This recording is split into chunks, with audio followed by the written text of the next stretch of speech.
A week ago on the road at Interboro, a convincing 27-13 win, but it did not come without some adversity. We'll get back to that in just a minute.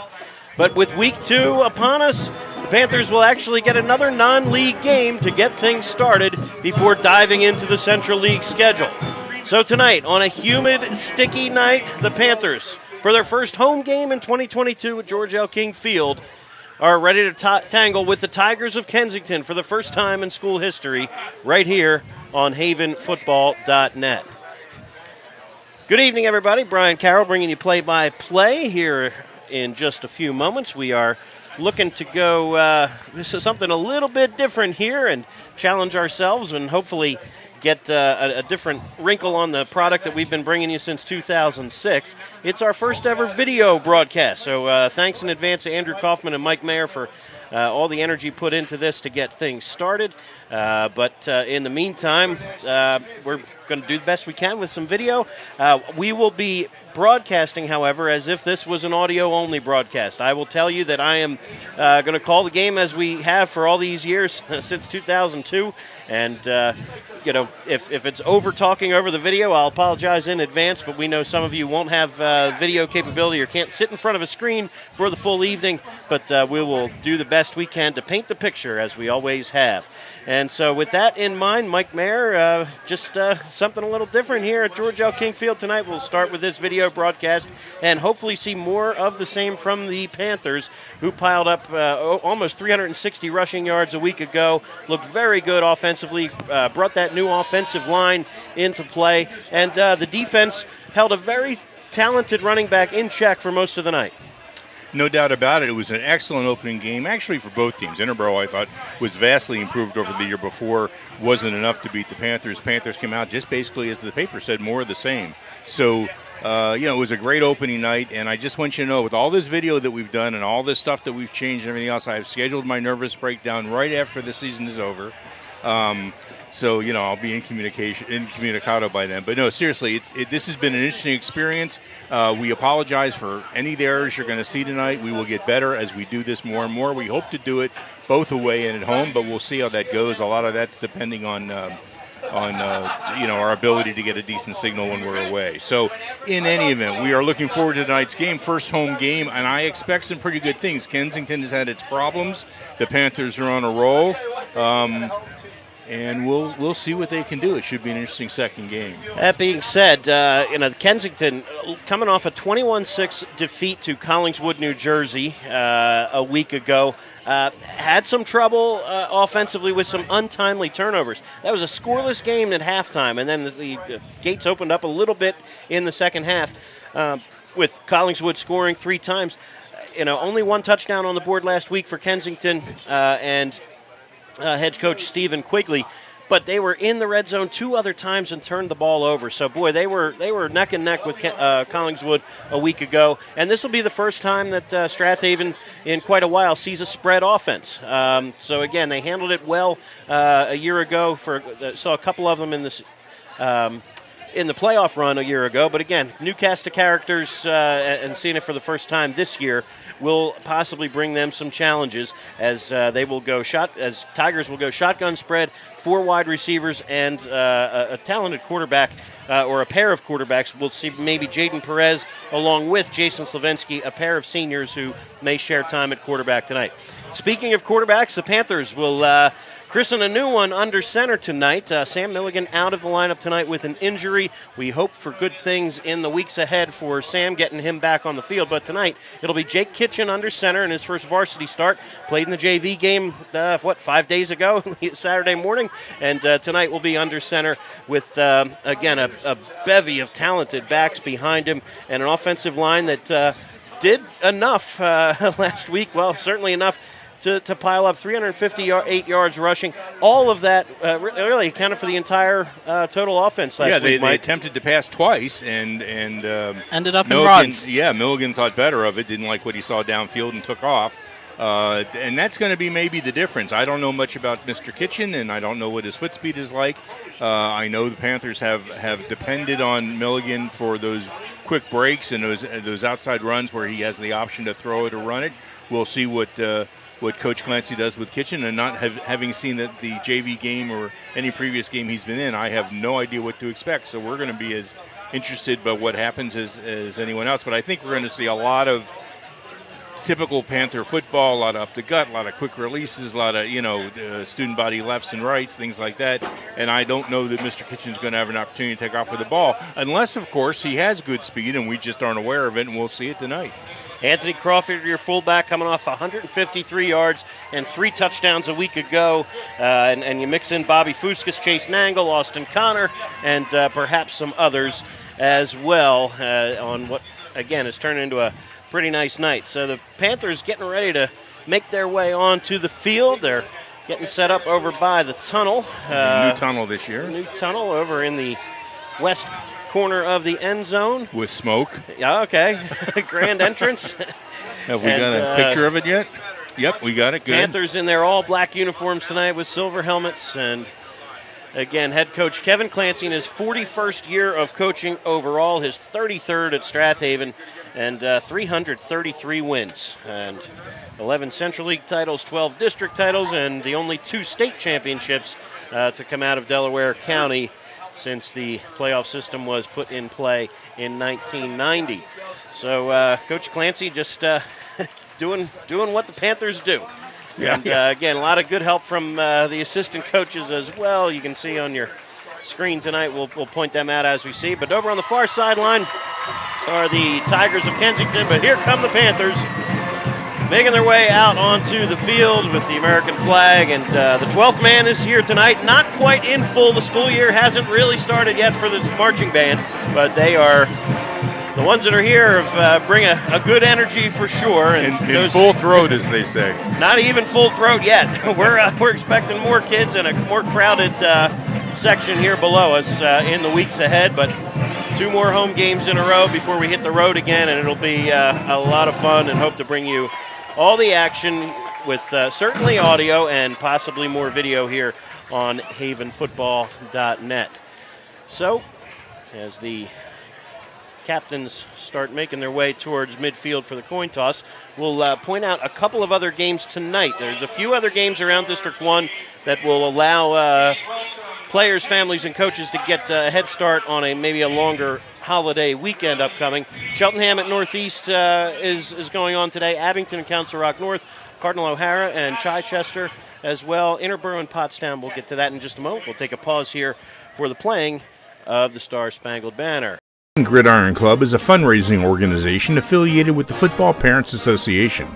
We raise money to support the Strath Haven football team and other Strath Haven sports teams. We could not be successful without the help of the following key supporters for the 2022-23 sports season. Our thanks and appreciation to Jessica Mudrick and Berkshire Hathaway Home Services in Media, Haven by McCann in Nether Providence, KDI Office Technology in Aston. The Haven Gridiron Club and all the student athletes at Strath Haven are grateful for your support. Go Panthers! This is Keith Jackson reminding you you're listening to high school football right here on havenfootball.net. Welcome to Allstate, where everyone saves when they bundle their home and auto insurance. Isn't that right, Frank?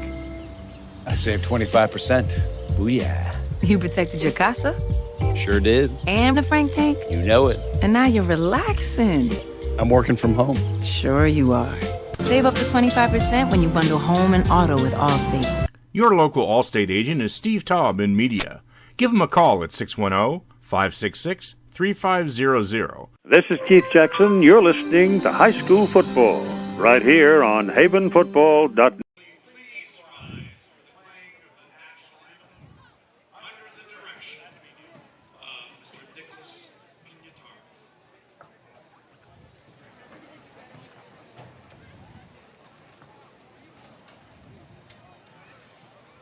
Just waiting for the national anthem.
That's the Strath Haven Marching Unit blasting out the Star-Spangled Banner, and welcome back to Week 2 action, ready to get underway.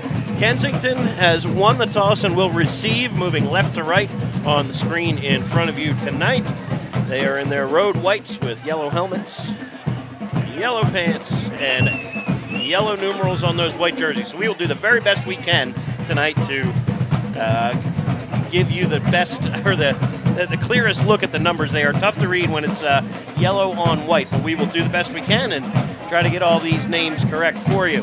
Panthers will kick it away to a trio of talented and skilled returners. Standing deep includes, you're going to have to turn around for me. These are going to be tough to read side to side here. But looks number like number eight is six, maybe? No, 8 is Santana. 8 on the far Santana, side. Along with number 2, Jaheim Bennett, who will start at tailback as well. Tim Steyer has it teed, ready to go at the 40-yard line. And Santana and Bennett await at the 10. So, Panthers will get the ball to start the second half, much as they did a week ago, and we'll get the Kensington starting lineup on offense together as soon as we finish up with the kickoff. So again, thanks in advance to everybody with the Twitter updates. Springfield Radnor going tonight. Hope to get the updates from there. Cardinal O'Hara in action as well. Panthers had 12 men on the field here, so it's Panthers trying to get it figured out. Not an auspicious start here before kickoff, but Steyer's ready to go. Panthers ready to go. And we are too for our first ever video broadcast here on havenfootball.net. Steyer approaches and lets a high, short kick, going to come down to one of the up men at 16-yard line. Juggled and scrambled for it, and nice work to pounce on it. I believe that's number 9, Nasir Foreman, the freshman, who pounced on it at the 32-yard line. For Kensington, it'll be Jaheim Bennett in the backfield, wide receivers Jelani Callaway, Nasir Simmons, Abdil Ramos, and Noah Santana, your 4 wide receivers. Let's see who comes out at quarterback. It'll be number 5 or number 7. It'll be Slavensky or... Let's see who's calling the plays here momentarily. Offensive line includes Zach Diamond, Isaiah Johnson, Adam Simmons, Alani Koto, and Sean Torino up front.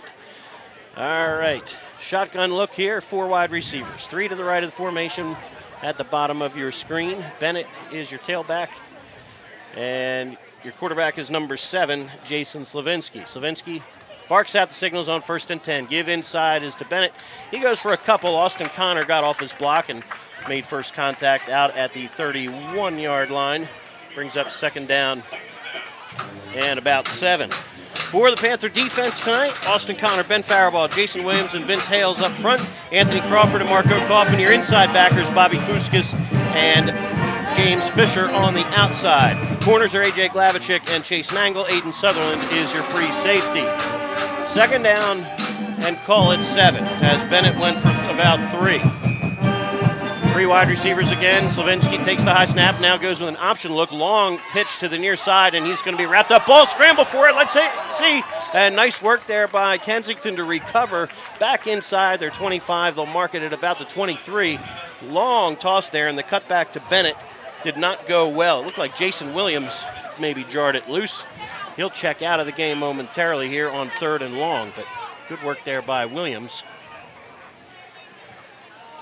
And brings up 3rd and call it maybe 13 or so. 3rd and 14 back at the 23-yard line. Same formation here for Kensington, no huddle. 3 wide receivers to the right. Slavinsky in the gun. Panthers with a nickel look. Back to pass Slavinsky. Has some time now stepping away from it. Slavinsky on the run. Runs into Anthony Crawford, who buries him. Back near the 24-yard line. Crawford says no. 4th and long upcoming, and Kensington brings the punt team on. So nice work by the Panther defense to force the 3 and out. And they'll send Aiden Sutherland and Chase Nangle deep to return at about the Panther 45-yard line. So big 57 ready to kick it away. That's Alani Koto. He is an offensive lineman and a linebacker as well. Who ran that one? I'm sorry. Slavinsky, number 7, your quarterback. Great. 10-11 to play here in the opening quarter. 3 and out goes Kensington. 4th down and long upcoming here. Koto stands just inside his 15, awaiting the punt snap from number 2, Jaheim Bennett. On 4th down and long. Cotto lets it go. High spiral heading towards Nangle, who fields it at the 42-yard line. Makes one man miss, but nice pursuit there by the Tiger defense. Doesn't give Nangle much room. Still, very good field position at the 46 after a 4-yard return. For the Panthers tonight, Jake Kitchen is your quarterback. Bobby Fuskas and Chase Nangle your halfbacks. Anthony Crawford's your fullback. We may see James Fisher and Austin Connor out there as well. Your tight end is Ben Faribault. When they use a second tight end, it's typically Marco Kauffman. If it's a split end, it's Aiden Sutherland. Carter Law is your center. Ryan Weinberg and Jackson Jeremiah, the guards. Will Luthold and Billy Brown are your tackles. 2 tight ends set on 1st down. Kitchen turns and gives to Anthony Crawford, who pushes out near midfield. Markup just shy of midfield. Gain of maybe 3 on 1st down. 2nd down and 7 upcoming here, and they're going to get a flag as they unpile. Let's see what the story is right here. Dead ball foul, unsportsmanlike against Strath Haven. So you're going to end up with a 3-yard gain. Then they're going to march it off, turn this into 2nd down and maybe 22. So not where you want to be here. That's a 15-yard penalty after the unsportsmanlike foul with 9:30 to go here in the opening quarter. So with a first-time starter at quarterback, 2nd and 22 is going to drive Coach Clancy a little nuts here for a minute. Yeah, not a lot of plays in your playbook for that kind of deal. Back to the 34-yard line as the Panthers go backwards. All right, clock restarts. Kitchen under center. Fuskas wing to the right. Connor in the backfield behind him, and now they go with a Mustang sweep. Lots of running room for Fuskas. They turns the corner at the 40, 45, midfield, 1st down and more for Bobby Fuskas into the Tiger territory at a 41-yard line. Gain of 25 and a 1st down. Well, so much for 2nd and 22. Yep. Very nice run there by Fuskas. Followed his blockers, had miles and miles of open space. Beautiful fake inside by Kitchen and Crawford. Had everybody pinching. 1st and 10 from the Tiger 42-yard line. Again with 2 tight ends. Kitchen give a quick hitter to Crawford off the right guard. He'll push inside the 40 to about the 39, gain of 3 more. Defense for the Tigers looks like this. It's Simmons, Torino, Johnson, and number 22, Tamir Sturdivant earlier. You're down 4. Slavinsky and Ramos, your inside backers. Santana and number 5, Jaden Perez, are your outside backers. Bennett and Nasir Foreman round out the secondary. 2nd down and 7. Kitchen turns, gives to Crawford, and he's going, well, takes a man for a ride there. Contact in the backfield there by Jaden Perez, but Crawford drags him inside the 35 to the 34. Gain of 5 more for Crawford. He was busy last week with 23 carries in the win over Interboro, but now you've got 3rd down and about 2. 7:56, 7:55 and counting to play here in a fast-moving first quarter. Jake Kitchen under center on 3rd down and 2. Turn gives to Fuskas off the left side, cuts it back, 1st down and more. Fuskas pushes forward down to the 27-yard line. Gain of 7 more for Bob Fuskas, who ripped off 90 yards of his own a week ago, including a 66-yarder that set up a touchdown drive inside the 5-yard line against Interboro. Fuskas was busy last year for the 4 weeks that Anthony Crawford missed with a leg injury in the middle of the season a year ago. Filled in beautifully at fullback. He's the halfback alongside of Crawford now on 1st and 10 from the 27. Give is to Austin Connor, looking for room off the right side, and he's tripped up in the backfield. Beautiful job in pursuit, getting off his block and making a tackle at the ankles there was Nasir Simmons. Loss on the play, takes it back to about the 33-yard line. 2nd and 16. Yeah, that was just a matter of not holding your block. So, that's got to be worked on. Obviously, you got to stay in front of your man and not let him shuck you off and get to the backfield. Had he made that block, he had some clear green to run through. Kauffman checks out at tight end. Aiden Sutherland checks in. Jake Kitchen runs in the play at the 6:45 mark here of this first quarter. 2nd and 16 for the Panthers at the Tiger 32-yard line.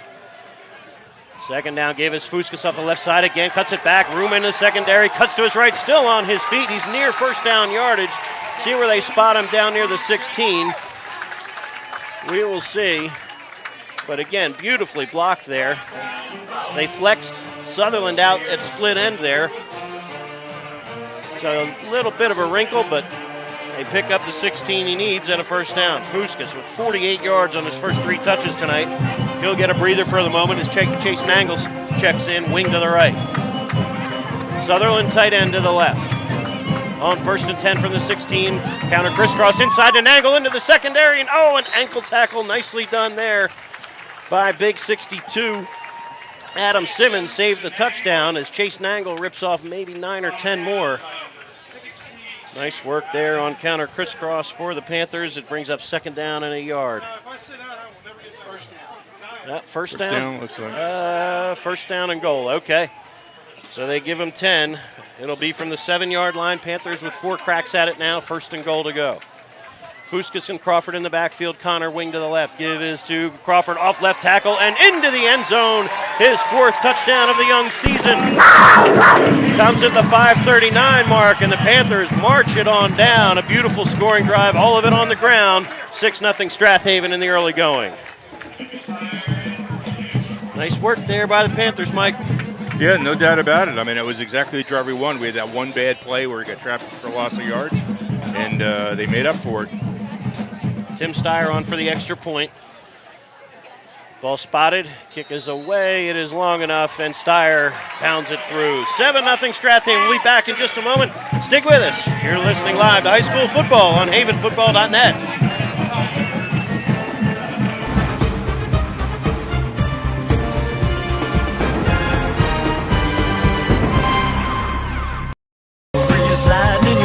Your car is probably your second biggest investment, and AMF Auto Clinic in Brookhaven wants to keep that investment in tip-top shape.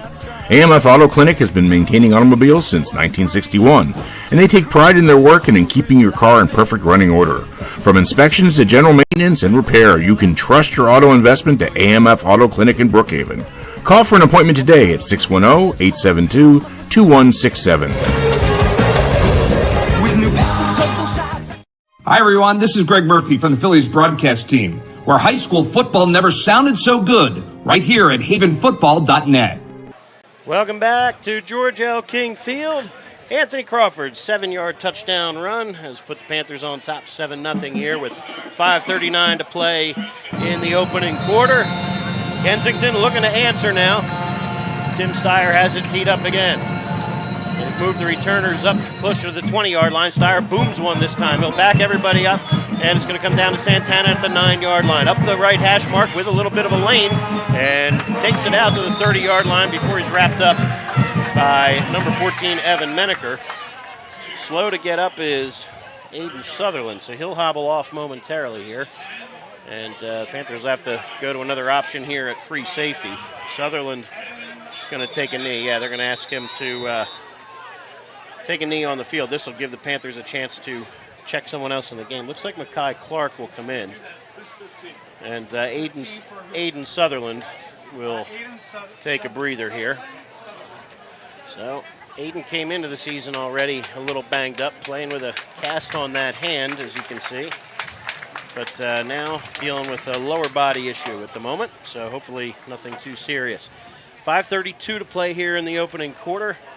Kensington will start their second drive here at the 30-yard line. Mekhi Clark checks in at corner, and they shift Chase Nangle over to safety. All right, so 4 wide receivers for Kensington. Bennett is your halfback alongside of Jason Slavinsky, your senior quarterback. Shotgun look for the Tigers. On first down, they float it to the outside. Little bubble screens completed, and Marco Kauffman there to eat it up. Got some help from Nangle, but nice pickup of about 4 yards on first down on the completion to Santana. So Santana picks up 4. That's first completion of the night for Slavinsky. Tigers 17-7 over the last 3 seasons. And again, nice little turnaround from in the public league here. Kensington was talking with their coach in his 4th year as head coach, 5th year overall at the school. Stephen Quigley excited about this group and happy to be past that COVID interruption 2 years ago. All right, firing to the outside on second down. Another little bubble screen. They'll pick up a few, and more than a few. Carrying tacklers for first down yardage is Nasir Simmons out to the 43-yard line. And Nice work there by Simmons. Gain of 9 on the play, and yeah, that's just as effective as a run play, honestly. Absolutely, which is why they're doing it. Just an easy throw to the outside, takes away the pass rush, and if Slavinsky can get it over the outstretched arms of your defensive ends, Vince Hales was coming in hot that time. Yep, and he's going to have to watch it because obviously the defense is starting to look for it now. All right, wing to the right this time, 2 receivers to the left. Shotgun look for Slavinsky. They'll give inside. This is Bennett off right tackle, nothing doing. Big Ben says no. Faribault drops him after just a yard gain. 2nd down and 9 upcoming. Nice work there by Ben. 3 carries for -3 yards here for Bennett in the early going. 4:06, 4:05 and counting to play in the first quarter. Strath Haven up 7-0 here in their home opener with Kensington. First ever meeting between the two schools.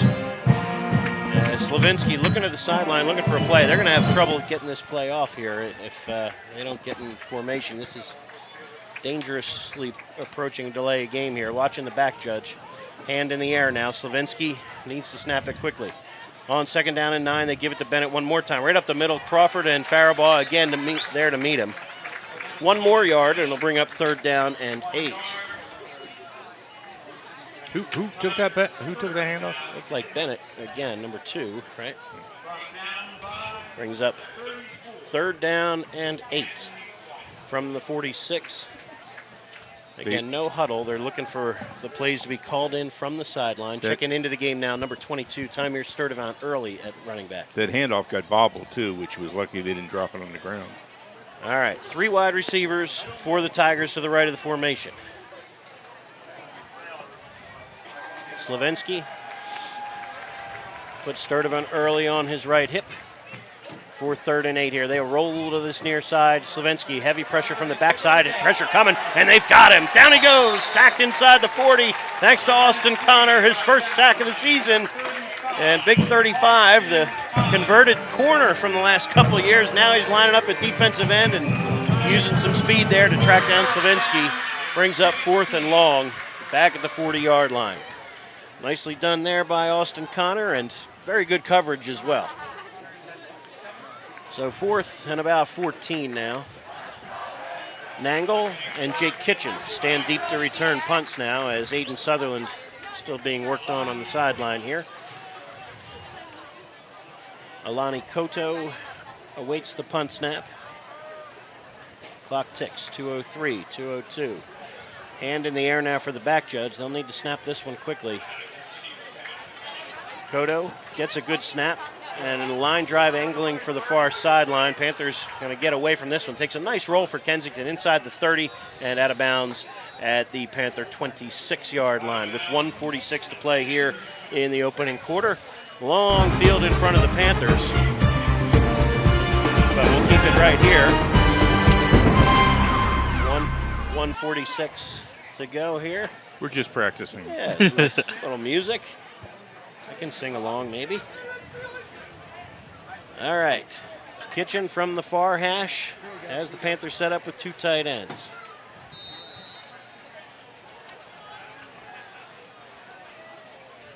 Wing to the left and tight end to the left.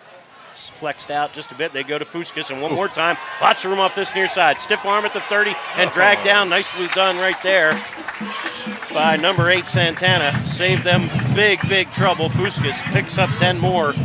And boy, the Panthers have found something off that left side. Bob Fuskis, 58 yards on just 4 carries here in the early going. Yeah, he had lots of green out there. The people that were going to catch him were going to catch him 10 yards deep, which is exactly what happened. He had lots of room. Billy Brown, Austin Connor, and Marco Kauffman clearing the lane that time. 1st and 10 from the 35 now. Gain of 11 on that last play, and here's Crawford up the middle. He'll push for a couple, not much. Maybe a yard that time, so nice job in the interior line by 55 Isaiah Johnson. And so slow going here for Anthony Crawford early. 5 carries for 19 yards, but he has the Panther touchdown as we're inside a minute to play here in the opening stanza. Jake Kitchen, first career start at the varsity level. Again, tight end flex to the right this time. Fuskas in the backfield along with Crawford. They go toss to that right side, and Crawford has some room, 40, 45, 50. And Crawford into Tiger territory, lunges down to the 40-yard line. 24 for Crawford, and, well, they're going to clog up the inside. We'll try the edges, and Crawford, 24 yards later, has another Panther first down on what may be the last. They're going to get one more snap here before the end of the quarter hits us. 25 seconds to play here in the first. First and 10 for the Panthers at the Kensington 40. From the right hash, wing to the left, is Austin Connor. On first down, it's Fuskas, and not much doing that time. No gain on the play. Excellent job right there by, looks like 62. 59 in on the stop. That's Sean Torino. So no gain for Fuskas. Nice work on first down by Kensington, but the Panthers moving it well here and have a 7-0 lead. We will take a short time out. Be back in just a moment. You're listening live to High School Football on havenfootball.net. Looking for pre-K child care with an emphasis on learning? Duckling's Early Learning Center is available for children 6 weeks to 5 years old, within one block of Nether Providence Elementary School, on Moore Road in Wallingford. At Ducklings, our college-educated teachers create a safe, nurturing educational environment in our beautiful facility. Call Ducklings today for an appointment at 610-936-9400. This is Merrill Reese, voice of the Philadelphia Eagles, where high school football never sounded so good, right here at havenfootball.net. Welcome back to George L. King Field. Brian Carroll bringing play-by-play action. Andrew Kauffman, Mike Mayer, and Pete Fulginiti joining as well. 7-0 Strath Haven here at the end of the first quarter. But ready to start. Second down and 10 from the Kensington 40. Switching and moving left to right in front of us. Quick score update. Springfield 7, Radnor nothing on the strength of an interception return for a touchdown. So the Cougars on top early in that one. Strath Haven, an identical score here. Leading 7-0, now second and 10 from the Kensington 40. Give inside is to Anthony Crawford, and he'll lunge forward for a couple, but again, not much doing here on the inside between the tackles. Good work here by the Tigers, holding the edge that time, 13, Abdil Ramos, and brings up third down and 9. Well, good work here, and the Panthers will have to figure out something here on third down and 9. 4 down territory in all likelihood, so Coach Clancy's going to look at this as, hey, we need a couple of 4-yard runs here to get us close. Yeah, Kensington's got is figuring out a method here. All right. 10 men in the box for the Tigers. Give inside is to Connor, and he'll bounce it to this near side, but ridden down after a short gain of 3. They'll bring up fourth down and about 6. Nice work there by Jaheim Bennett. So they're swarming to the ball really nicely, Mike. Yep. Well, you know, they need to get outside, obviously. They're not getting the blocks they want inside, and that's got to be a question mark. 4th and 6 for Kitchen and the Tigers. They will stay on the field here from the 38-yard line. Kitchen, I wonder if they go with a hard count here. We'll see. Two tight ends, wing to the right is Fuskas.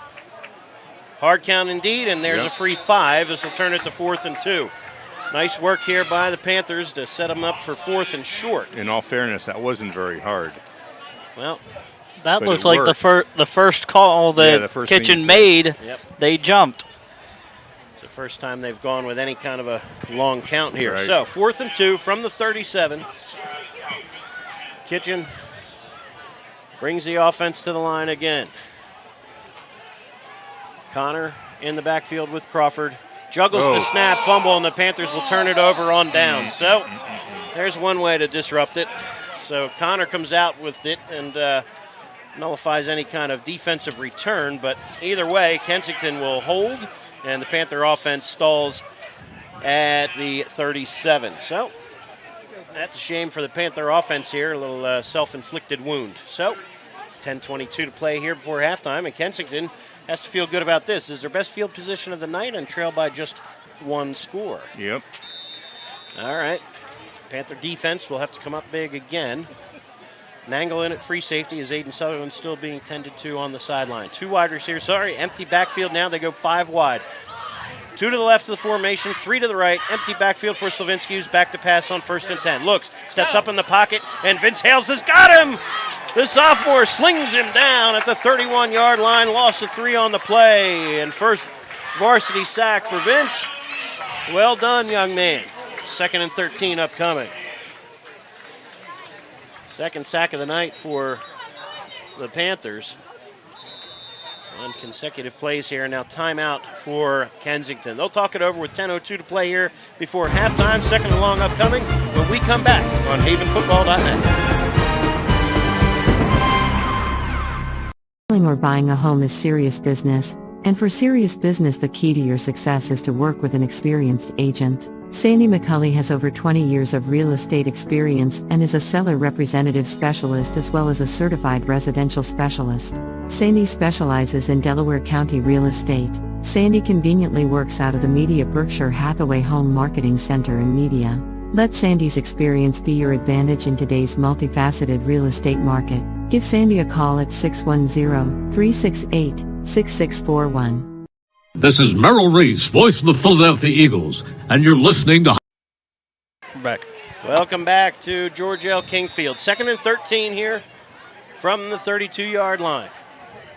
And you're going to have a false start as there's a change at quarterback now. And false start will back them up as the freshman, number 9, Nasir Foreman, in for the Tigers. So Slavinsky, 2 for 2 throwing it, and took 2 sacks in the last 2 snaps. Here, 2nd down and about 17. Nasir Foreman turns and gives off to the tailback and going for maybe a couple, but that's it. Looks like Bennett on the carry and Bob Fuskas and Faribault on the stop. Maybe gives you the line of scrimmage and brings up 3rd down. 3rd and 15. And we'll see what they drum up. Slavinsky looks like he's back in there at quarterback now. So it looked like a one play option there, a little RPO.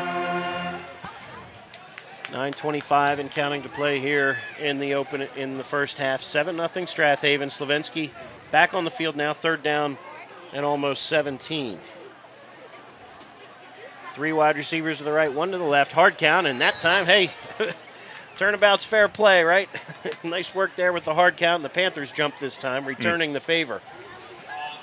Watch the ball. The last drive. And that clock continues to run. That should probably be during a penalty, but okay.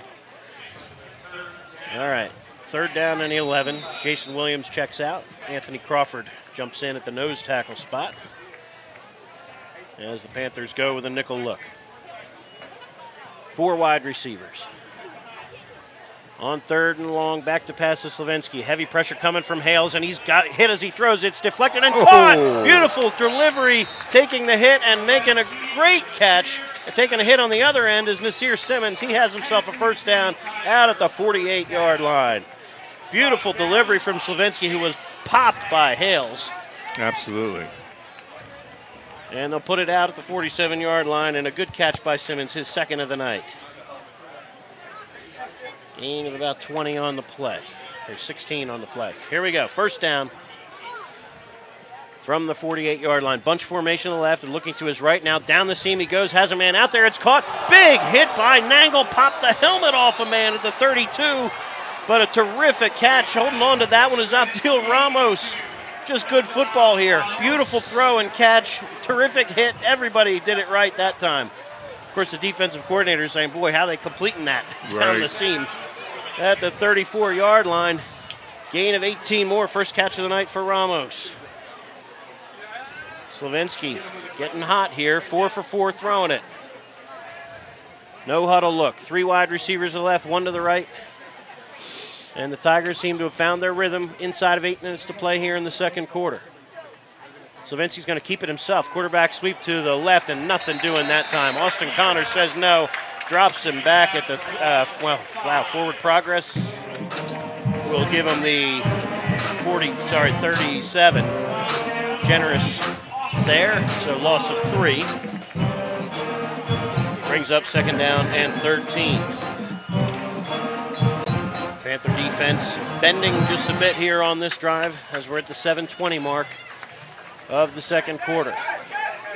Three wide receivers to the left, one to the right. The freshman back in the game here. This is Nasir Foreman. Takes the snap, gives it off to Bennett, and he's going nowhere. Again, good pressure from the interior that time. Cole Miller bouncing into the backfield. Short gain to the 36-yard line, maybe a yard for Bennett. The Panther run defense has held Kensington to negative yardage on the ground so far. But now they've got to stop the pass and probably have to do it twice here. Approaching 4-down territory unless there's a negative play. 4 wide. Once again here, head coach Stephen Quigley signaling in the plays. Slavinsky sends the halfback in motion, and they look that way momentarily. Now he steps up, and he's going to be buried back at the 43-yard line. Big Ben coming in that time. Faribault with the sack. Back to the 42-yard line, loss of 6. And now you're looking at fourth and a long way to go. 4th down and 20, let's see, 4th and 17, I think they're looked to punt it. All right, Panther pass rush has come up huge here. Which has really made it for a lot of sins in the running game and the passing game so far. I mean, Kensington was moving the ball very nicely. Koto on to punt it away. Chase Nangle awaits at his 10-yard line. So just a 7-0 score here for Kensington. So they're saying, yeah, if you try to pin them deep and see if the Panthers, who, again, have broken off a couple long runs on the outside but have not attempted a pass yet. They've been bottled up between the tackles for the most part. So trust in the defense here. Koto will punt it away, angling to the far sideline. It will take a Kensington hop down near the 10, inside the 10, inside the 5, and the Panthers will be starting this one from their 1-yard line. Beautiful job by Koto, 41 on the punt, no return, and the Panthers now with a 99-yard field in front of them with 5:13 to play here in the first half. Wow, great job there. Great call by Coach Quigley to say, yeah, let's pin them deep. 5:13 to play here in the second quarter. Jake Kitchen and the offense with almost as long a field as you can have here. Yeah, it could be another couple inches, but that's about it. All right. 2 tight ends, just a T formation behind Kitchen this time. They blitz up the middle, and the ball's loose. It's scrambled for, and it's juggled and caught for a touchdown. Kensington has scored.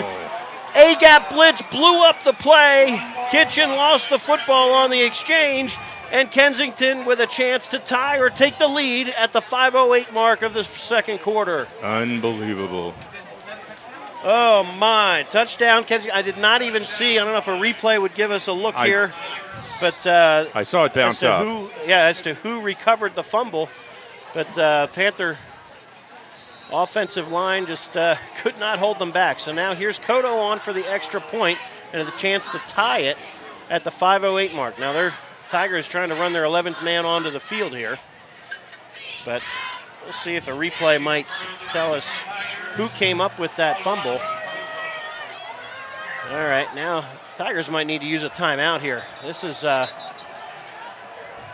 going to get a timeout for Kensington. That's their second.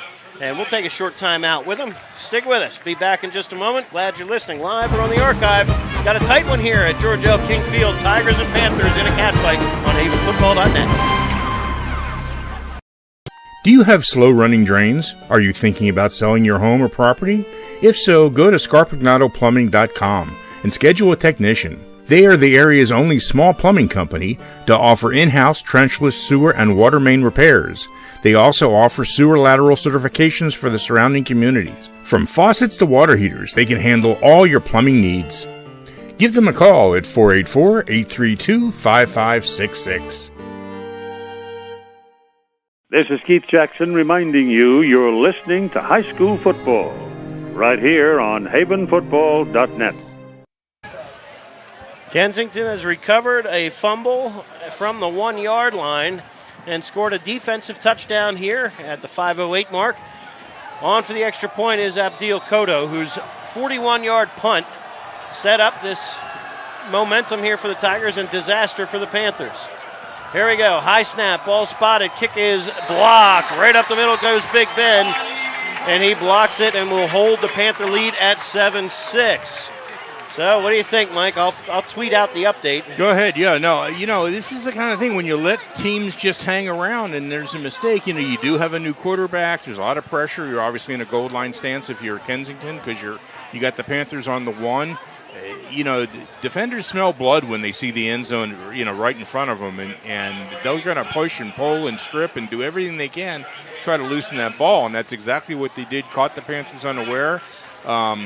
It was too far from us to really see what happened. We'll have to review it in the film, but obviously, they were. It could be that Panthers just lost the ball, but more than likely that it was stripped out from under them. So.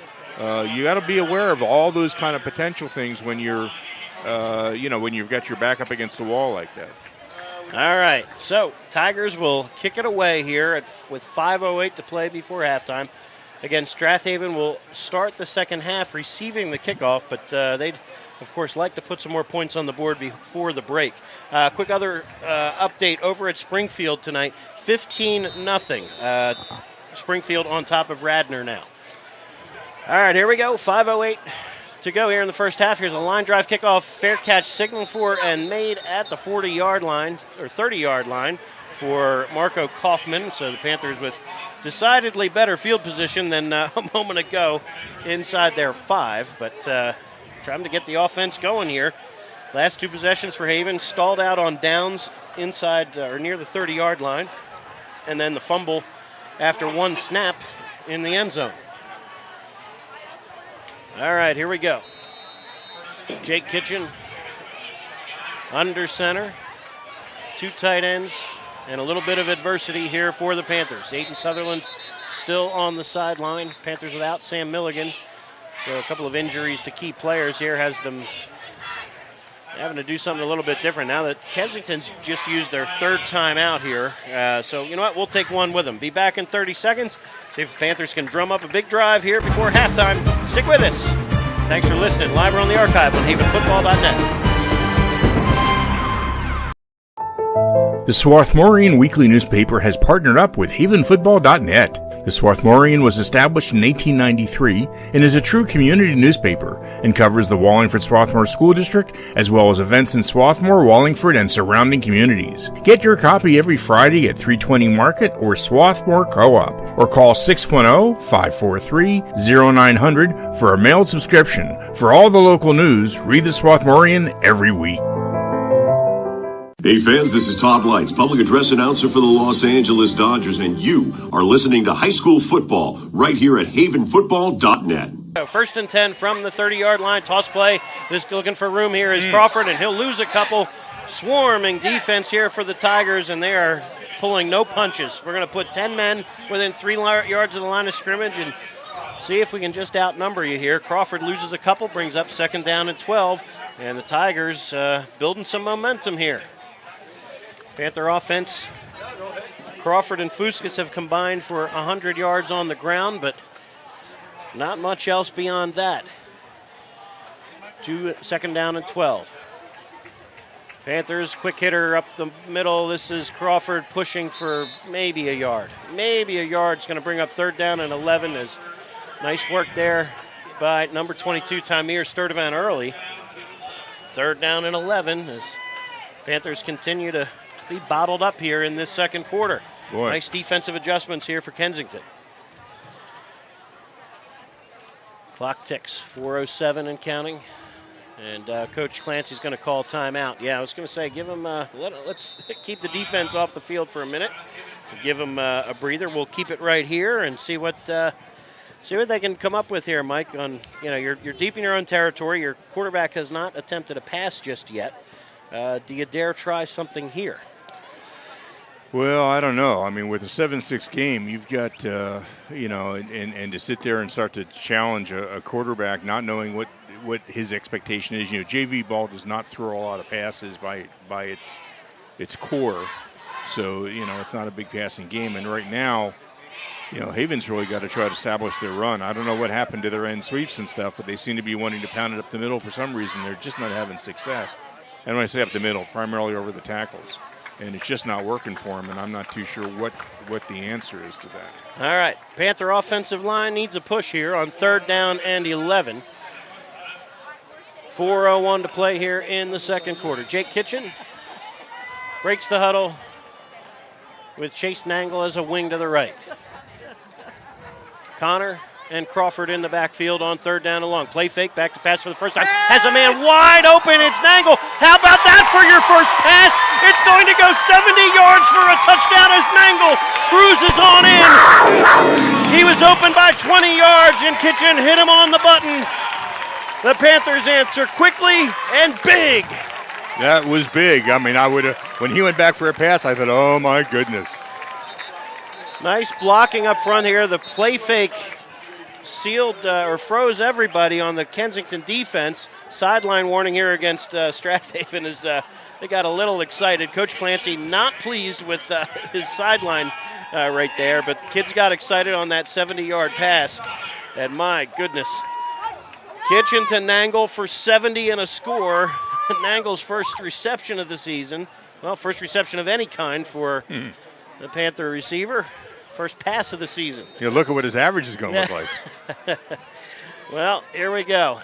Nangle will hold for Steyer, and here's a hard count. The offsides, and now here's decision time for Clancy. Do you try to go for 2 here? You can make this a 9-point game if you trust. Yeah, you're going to put your offense back on. They're going to go for the extra point. So the offensive line coming back on the field here. All right. So half the distance to the goal means, hey, the Panthers can go for 2 here and make this a 2-score game. He had 2 receivers wide open. The tight end was wide open down the middle as well. It seems like Kensington was so fixated on the running play, they just never gave any thought to anybody that was just going long. And, boy, you were right, 20 yards at least. All right, 2-point try upcoming. And here's Kitchen on the rollout to the right. He's going to float it to the end zone. Caught by Marco Kauffman. That's one way to loosen up the defense. Kauffman's 2-point conversion has given the Panthers a 15-6 lead here. They lead by 2 scores with 3:49 to play. Be back in just a moment. We'll get you Twitter updates and so much more. The Panthers have shot some life into the home crowd here on havenfootball.net.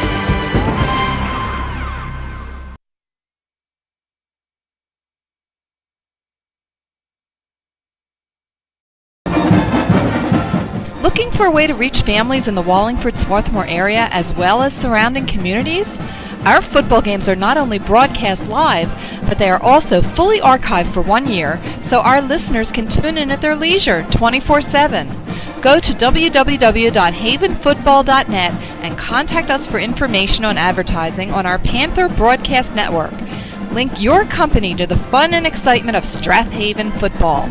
Panther football and your company, a great combination.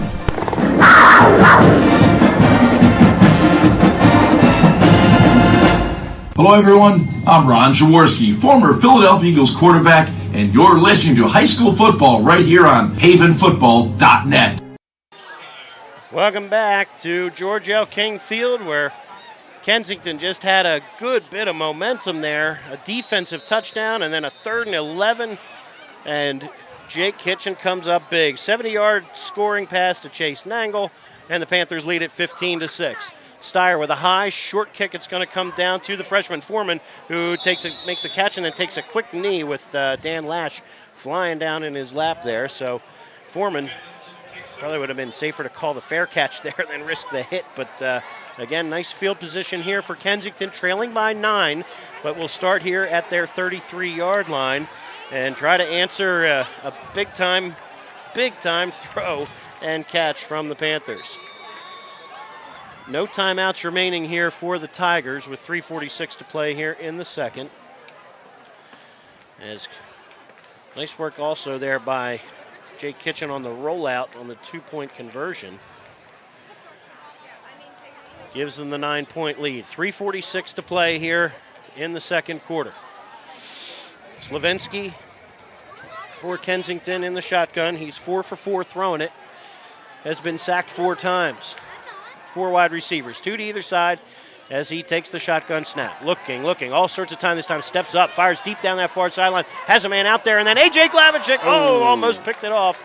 Was right at the edge of the sideline. Not sure he would have stayed in bounds, but Glavichik knocks it away for the first incompletion of the night for the Tiger quarterback. Who was the receiver for that?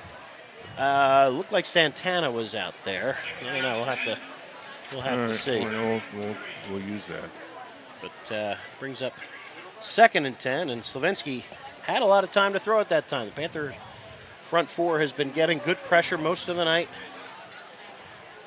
3 of the 4 starting linemen with sacks already. 2nd down and 10. Pistol looked this to him. Time they go. Option right, and it's a loose ball. And, nice work to recover it there by Bennett.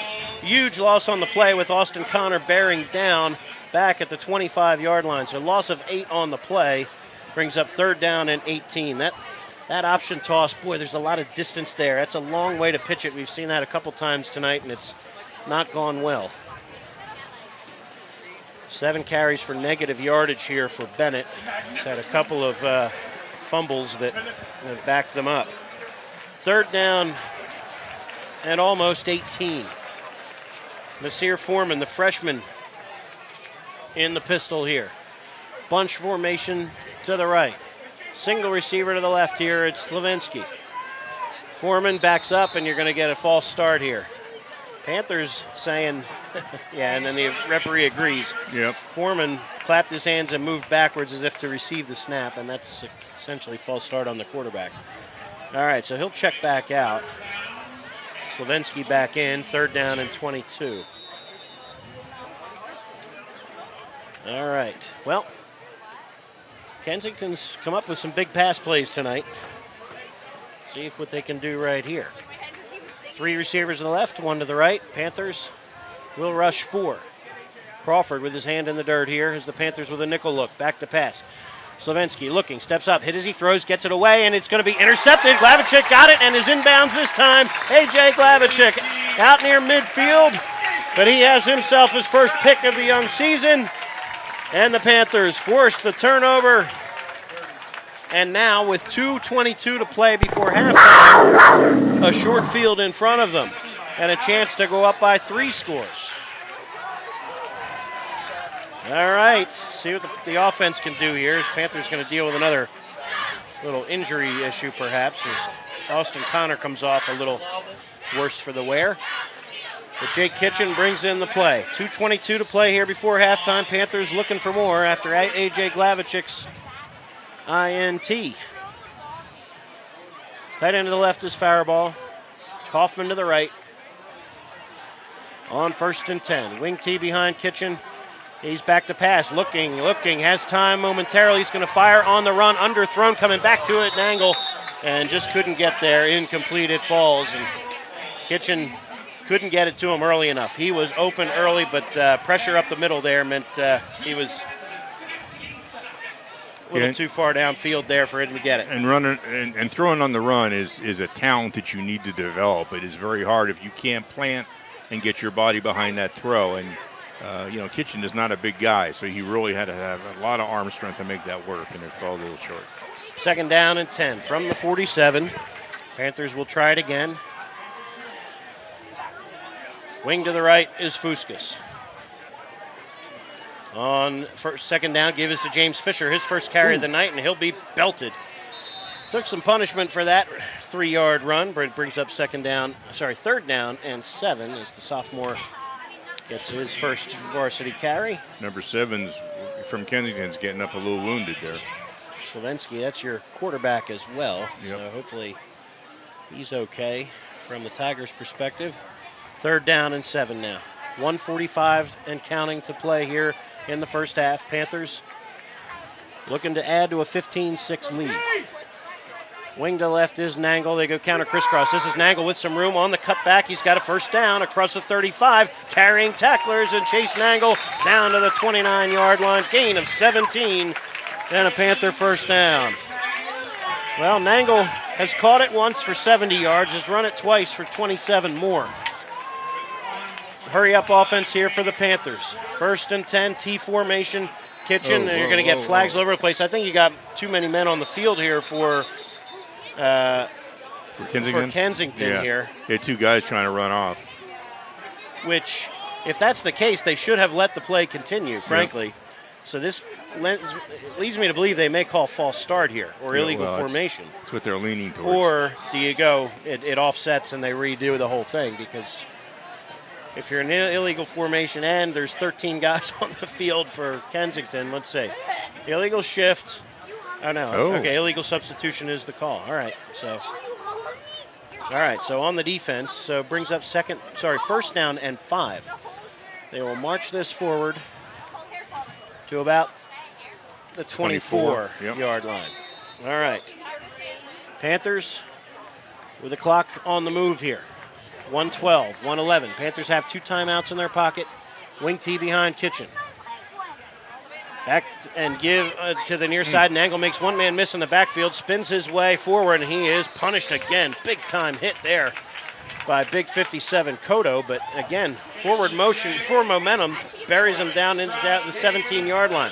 7 more, that's a 1st down, and they go hurry up here. Wing T, 1st and 10 from the 24, and Angle buried that time, and now the Panthers may need to call timeout. Heavy pressure that time as Jaheim Bennett on the blitz just crushes Nangle back at the 20-yard line. All right, so loss of 3 on the play. After his gain of 7 on the prior play, got the 1st down. So Panthers use their 2nd timeout with 50.3 on the game clock here. Chase Nangle with 31 yards on 4 carries, 70 on his 1 reception of the night, and now 2nd down and about 14. All right. Ball just outside the 20, I guess, at the 21. So. Do we happen to tell everybody it was 50 seconds left? Yep.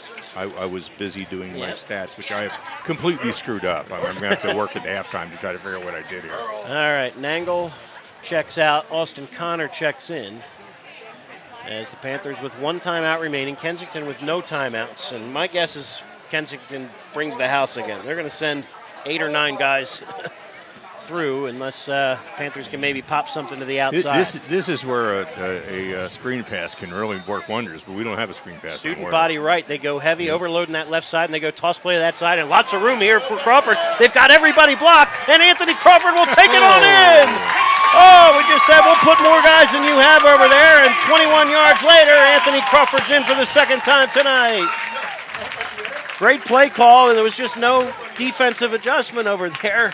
Crawford had a convoy in front of him, and he has himself his 2nd touchdown of the night, 5th of the season already. 21 yards later, Crawford in the end zone. Tim Steyer on for the extra point. Chase Nangle to hold. Evan Menaker will snap it. Ball spotted. Kick is away. Plenty of leg, and it is good. We'll take a short timeout with 42 seconds to play here before halftime. Strath Haven 22, Kensington 6.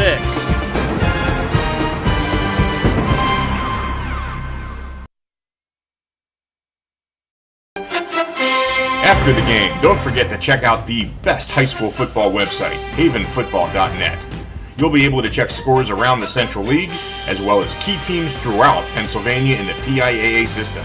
havenfootball.net for great game statistics and articles.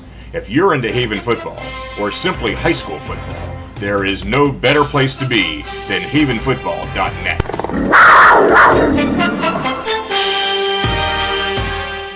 Hi everyone, this is Greg Murphy from the Phillies broadcast team, where high school football never sounded so good, right here at havenfootball.net. Welcome back to George L. King Field. Strath Haven 22, Kensington 6. A.J. Glavichuk with the interception near midfield sets up the Panthers for their 3rd scoring drive of the night. Anthony Crawford in from 21 yards out, and it's 22-6 with 42 seconds to play here before halftime. Steyer ready to kick it away. Squib kick. It's going to take a hop off of one man and then pouncing on it at the 25-yard line. Smart play there for Kensington. Did not need it kicking around the field as Slavinsky lands on it at the 25 with 39.8 on the clock. We'll see what I don't know. Coach Quigley's got a 70-yard field in front of him. Tons of speed and a lot of good athletes on the outside here, but you can throw it, but boy, the risk of a turnover or a pick six, that could really put this thing in difficult to counter in the second half. And no timeouts. You think you're going to play it safe? Yeah, well, you look at the Panther defense. They're going cover 3 with a really deep drop here. The 2 corners and safety standing with quite a cushion here. All right, so Slavinsky talks to his slot receiver to the right. Now sets up behind center. 2 receivers to either side. A halfback on his left hip is Bennett. On 1st and 10, Slavinsky's back. Looking, has time, and now runs out of it. Down he goes, Big Ben. He's got him wrapped up inside the 20. His second sack of the night. Ben Faribault swallows him up. Good pressure from the outsides by Connor and Hales. Connor and Joe Natal, rather. Forced him to step up, and Ben was there to meet him. 19 seconds, 18 seconds. I don't know if Kensington wants to snap it again, frankly. 13 seconds, 10 seconds. Nobody's in any kind of hurry. I think everybody's taking this to the halftime locker room and just to make sure. Well, let's see. 5 seconds, 4 seconds. Do they want one more snap here? They send motion, and then, they were going to snap it and decided not to. Okay, well, here we go. We've gone through 2 exciting quarters. Panthers face some adversity and bounce back from it. All things you want to see here in the early season. They lead at halftime in their home opener, 22-6. So, Mike, let's talk about a little bit of a halftime here momentarily. Okay, hold on. Oh, there you go. The band is coming on the field with a quick commercial. We're going to come back, and we're going to let you watch and listen to the band, and then we'll come back for halftime. Beautiful. Sounds good, everybody. We'll be back in 30 seconds. The Strath Haven Marching Unit, the 12th man, coming up next on havenfootball.net. The Swarthmorian Weekly newspaper has partnered up with havenfootball.net. The Swarthmorian was established in 1893 and is a true community newspaper and covers the Wallingford-Swarthmore School District as well as events in Swarthmore, Wallingford, and surrounding communities. Get your copy every Friday at 320 Market or Swarthmore Co-op or call 610-543-0900 for a mailed subscription. For all the local news, read the Swarthmorian every week.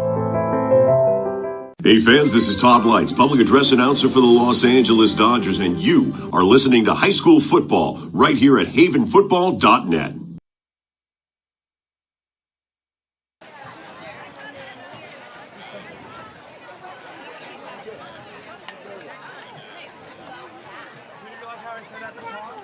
Well, welcome back to George L. King Field. We are at halftime momentarily and ready to go with the Strath Haven Marching Unit. Good evening. Onto the field comes the 2022-2023 Strath Haven High School Panther Marching Band. Tonight's show brings back the nostalgia of the 1980s, music from Beyoncé's first solo album, and the digital sounds of the video game Undertale. The student leadership team is led by student directors Jessica Farhat, Georgia Janopoulos, Ella Grossman, Jake Sherman, and Will Shore. The drum majors are Caitlin McManus, Dave Taylor, and Sammy Quinn.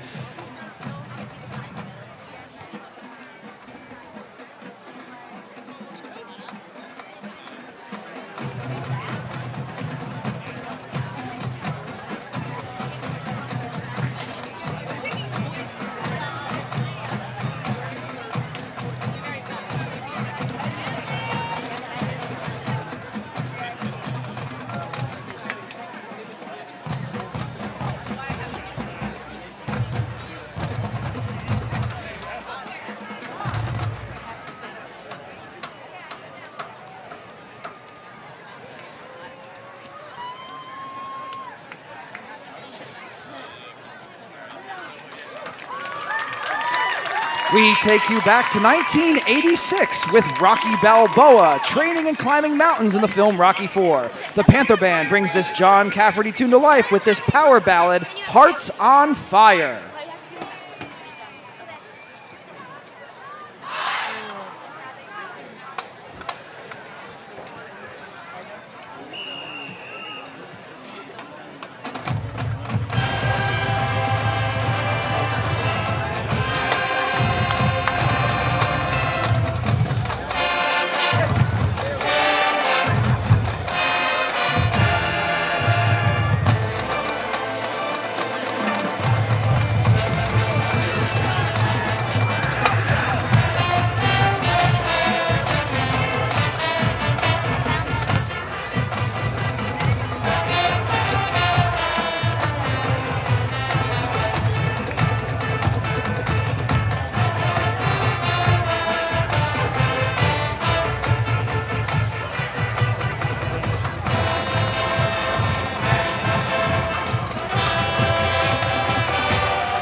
Look alive, Beehive. We got you looking so crazy right now. Beyonce just turned up her solo career in 2003 with rapper Jay-Z and her album Dangerously in Love. Crazy in Love was a #1 hit in the US, the UK, with top 10 rankings around the world. We feature Silk's dance team and dance line now with Crazy in Love by Beyonce.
Gamers to your controllers, it's time to battle the boss Sans. Toby Fox wrote this tune for the video game Undertale, and the music has soared in popularity. Check out these Panthers as we play, move, and dance Megalovania.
the pride of Haven, the Strath Haven High School Panther Marching Band.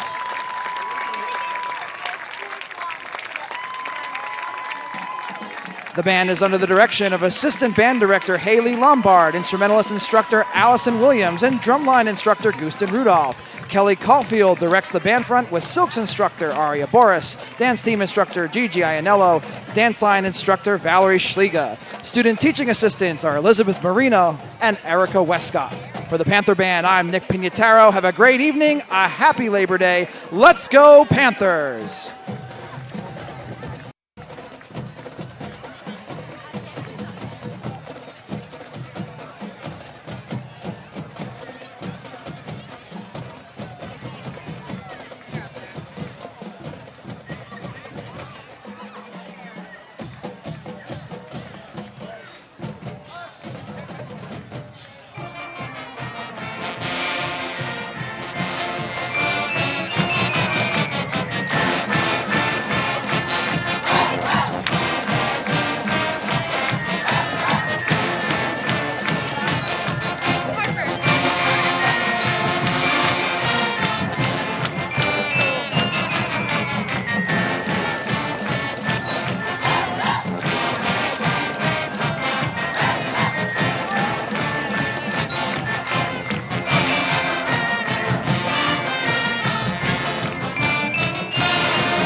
Gridiron Club is a fundraising organization affiliated with the Football Parents Association.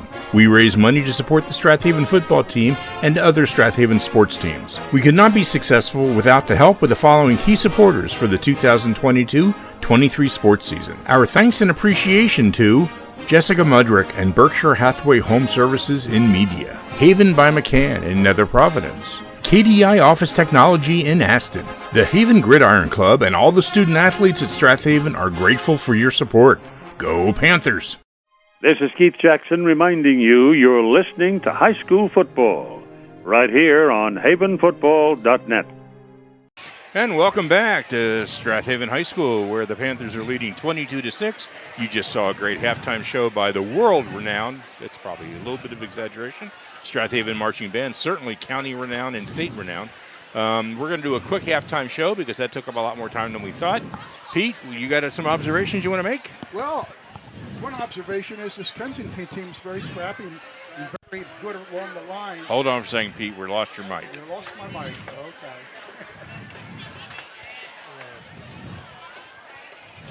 We don't know why we lost the mic. We don't know why we lost Pete's mic. Let's try again, Pete. Pete, good. Okay, that's better. All right, we got you. Okay. Well, this Kensington team is definitely a little more scrappier than I thought. They got a nice sized line, and what they've been doing is challenging the Panthers right at the line of scrimmage there in that second quarter. And what really opened up the game is when they crowded the line with 10 players, and we got the 70-yard touchdown pass. Kitchen threw it for 70 yards. From Kitchen. Right. And, that kind of opened it up. Now, if they can do that in the second half, open up the ends, and they can play for the pass, that'll open up the run up the middle. If they want to crowd the box, then those passes will be there too. So 22-6 is a score. It's probably what it should be. The 6 points they got was on a fumble on the 1 yard line. And we got to remember, Jay Kitchen is a JV quarterback. The last minute he got orders, they had to start because of an injury. And he did have a couple turnovers. But in the second quarter, he really came on strong. And if they continue to play that way to get the third quarter kickoff, I see a good Strath Haven Panthers win tonight. Andrew? Yeah, it's been a good kind of good first half for Strath Haven. A couple of uncharacteristic turnover there at the goal line that resulted in the Kensington touchdown. Yep. That was great play by Kensington, blitz off the A gap, and essentially catch the snap to the quarterback somehow. Yeah, I don't know. I'm not sure exactly what happened. The ball popped up in the air, and so next thing we knew, the Kensington player had it in the end zone, and it was touchdown Kensington. So this is not quite as dominating, I think, as last week, but of course they're playing a kind of a wild card team right now that I think they expected would be a little bit easier than what they've got. Kensington has certainly been game. Just hasn't been able to really consistently move the ball. They were able to throw it, but, in high school, unless you have a real good combination, it's tough to throw it. So We're bringing Brian back. Okay, they're lining up. So Brian wants to come back and start his play-by-play. So we'll let that go. I guess we'll shorten halftime, but hey, we'll figure this out as far as timing in future weeks. But they're getting ready to start the second half. Couple quick score updates from around District 1. A handful of games tonight, obviously several tomorrow as well. But tonight, Abington on top of Council Rock North 28-7.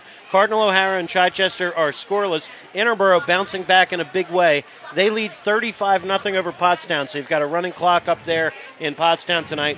Radnor trails Springfield 22-0 at half. So some good action for some Delaware County teams. And speaking thereof, we're ready to rock and roll here. Chase Nangle awaits the kickoff, flanked by James Fisher wearing number 30 and number 22, Mackay Clark. So a sophomore, a junior, and a senior await the kickoff here from 57, Alani Koto.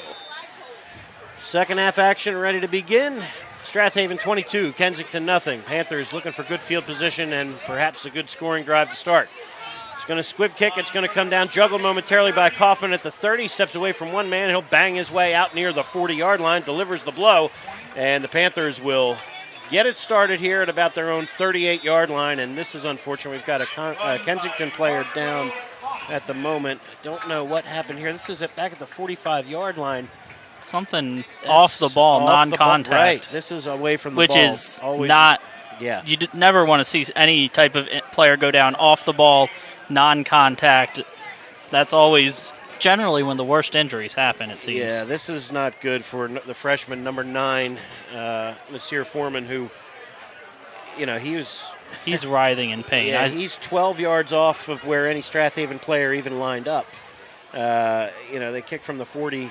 He never even made it to midfield here. So with that in mind, we'll hope for the best here. And let's hope it's just a cramp, maybe. All right, they're just going to stretch him out, which, again, can be agonizing. Yep. Agonizing pain-wise. So let's hope that's the only issue. So Panther offense will start here at the 38-yard line. Stat-wise, Panthers were piling it up on the ground, over 200 yards rushing in that first half. Over 220 yards of total offense, but on the ground, Anthony Crawford, 10 carries for 64 yards and 2 scores. Bob Fuskas, 5 for 58. Chase Nangle, 4 for 31. Austin Connor, 2 for 4. And James Fisher, the sophomore, 1 carry for 3 yards. For the Panthers in the pass game, Jake Kitchen, 1 of 2 throwing it. That's 70-yard completion for a touchdown to Chase Nangle. And for Kensington, Slavinsky, 4 out of 6 throwing it.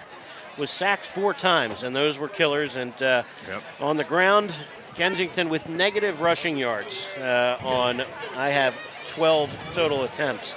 So negative yardage for Kensington on the ground as well.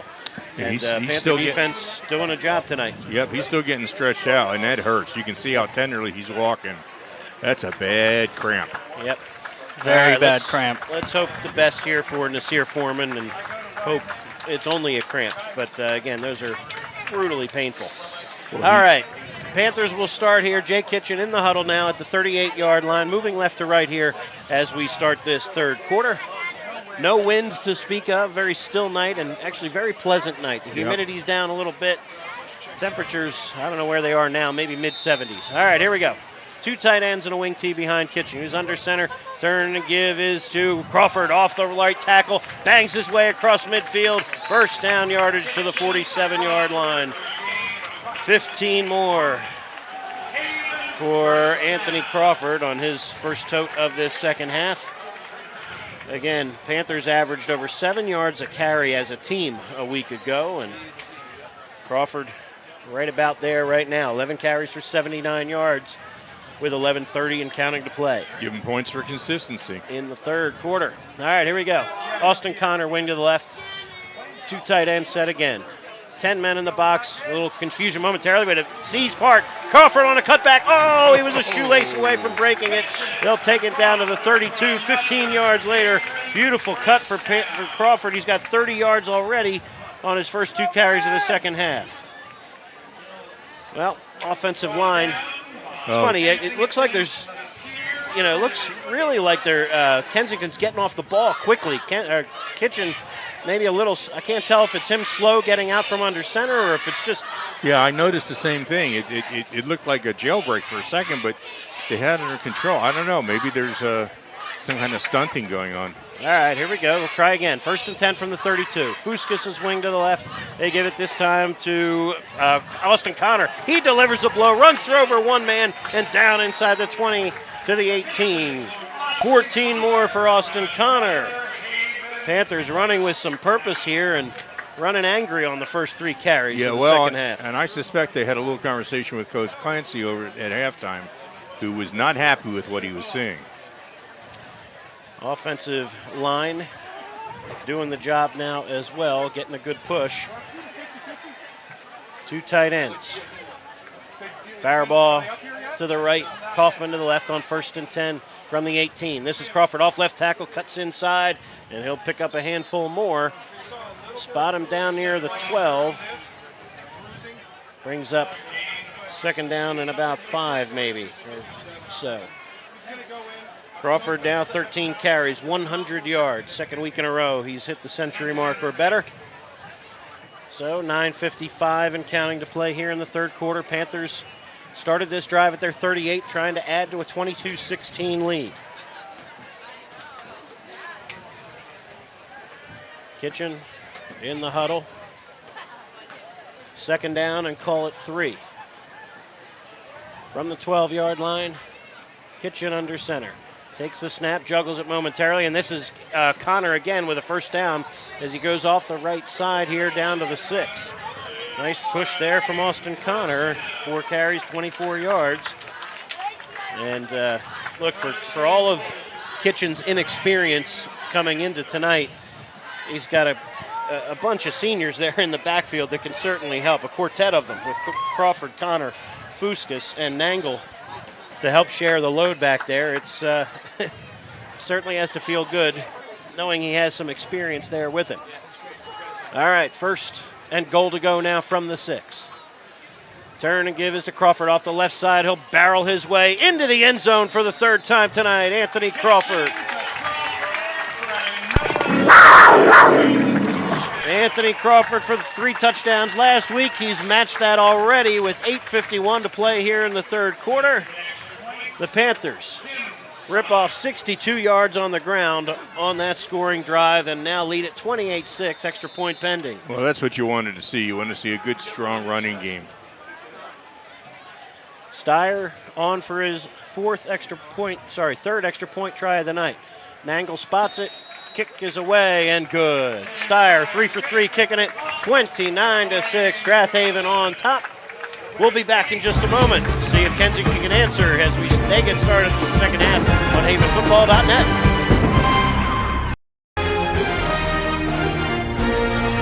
This video and audio broadcast is copyrighted by havenfootball.net Incorporated for the private use of our audience.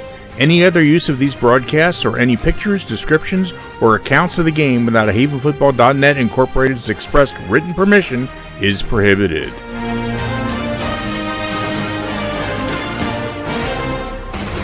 This is Merrill Reese, voice of the Philadelphia Eagles, and you're listening to high school football right here on havenfootball.net. Welcome back to George L. King Field. Anthony Crawford scores his 3rd touchdown of the night. And the Panthers lead it 29-6 as they cap a 62-yard scoring drive, Mike.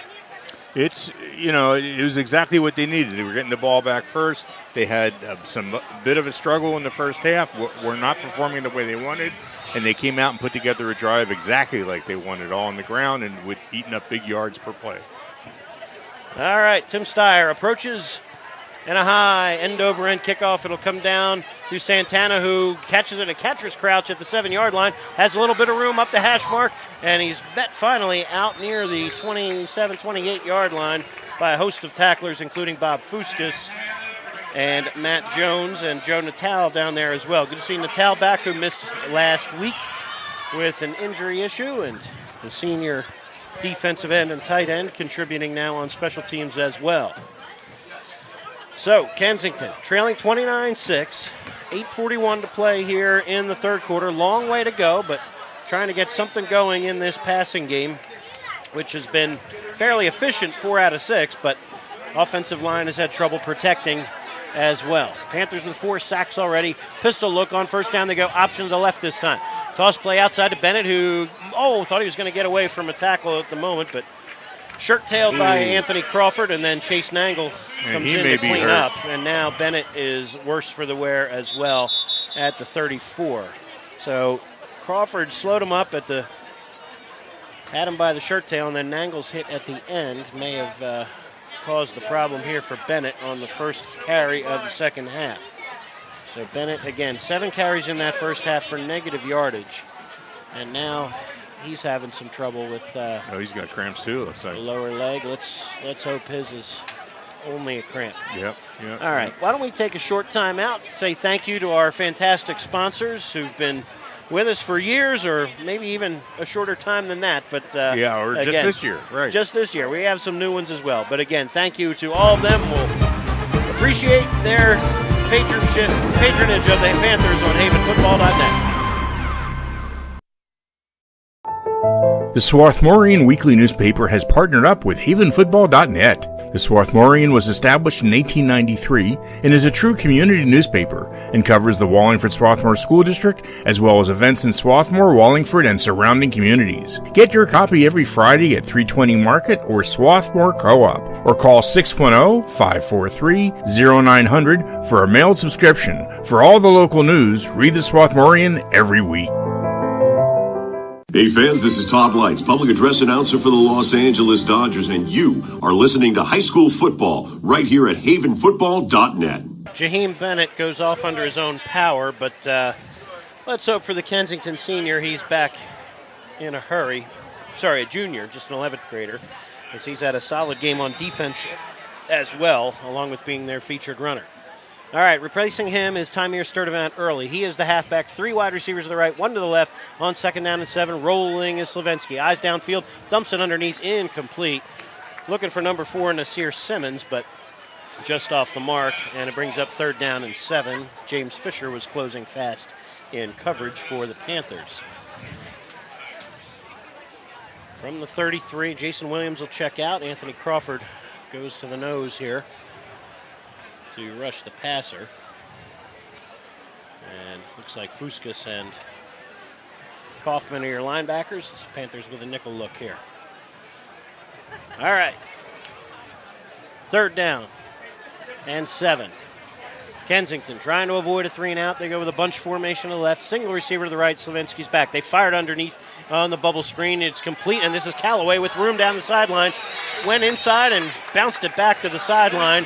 Panthers lost some containment there, and 1st and 10 for the Tigers as they mark him out at the 43-yard line. Gain of 10. First catch of the night for Callaway is a big one there for the Tigers. They've got to get the first down. They've got to keep the ball. They certainly don't want to turn it back over to the Panthers. They've had a great deal of difficulty holding them. They did hold them to that 1, and then had a great punt down to the 1 and then recovered a fumble down there for the touchdown. But that's been it. Callaway, he's holding his arm. He's a little worse for the wear as well, getting up from that one. 1st and 10 from the 42. Slavinsky's going to keep it himself off the left side, and he's got running room across the midfield stripe. He'll be near first down yardage. We'll check the spot before Crawford wraps him up. And, they're going to move the chains. Give him 10 and a first down. Best run of the night for the Tigers by far. And into Panther territory for the first time in a little while. All right, Slavinsky splits Callaway to the left, 3 to the right. And into the game at halfback is Evan Doheny for the first time. On first down, rolling to his right, Slavinsky. Looking, has time, fires to the right. He's completing it underneath the coverage. Good work by Kauffman on the tackle, but completion to 13, Abdil Ramos out to the 40, down to the 46. So short gain of maybe 2. As Ramos has his second catch of the evening. And Slavinsky, 2 out of 3 throwing it now here in this second half. 6 out of 9 overall for the evening. 2nd down and 8. Slavinsky with it back on either side this time. Sends a man in motion. This is Doheny. And Slavinsky keeps it himself up the middle. He goes, and Jason Williams slings him down at about the 42, gain of 4 more. So Slavinsky, on these designed runs might be a way to go as well, rather than just have him scramble, Mike. Well, that's it. He's going to get exhausted. He's also going both ways. So, this is not an easy thing to do, particularly as the evening wears on. Kensington suiting up about 30 players tonight. They are down a couple of guys as well, but this Kensington team, maybe after this play, we'll talk a little bit more about how they're set up in just a moment. But here we go. 3rd down and 4. Double wing, 5 wide receivers. Essentially empty backfield here for Slavinsky on 3rd and 4. Hard count, doesn't work. So he'll take his time and reset. Panthers, good discipline there. Now they go quarterback dive up the middle. He'll push the pile for a couple, but short of the 1st down. Brings up 4th down and about 3. So Kensington, again, has a couple of different schools. There's a couple of charter schools as well that all from the same neighborhood. So you have kids from really 4 or 5 different buildings that are part of this football team. And again, there's not enough kids in any one building to put together a team, but in all 5 of them, they've got a really good team. And again, 17-7 over the last 3 seasons coming in. So they're building something pretty good over there with Coach Quigley. Says, look, we need more numbers. Roster of 32 kids makes it tough, but they go out there and they battle. See what they can drum up here on 4th down and 3. We'll be back in just a moment. Panthers looking for a defensive stop when we come back on havenfootball.net.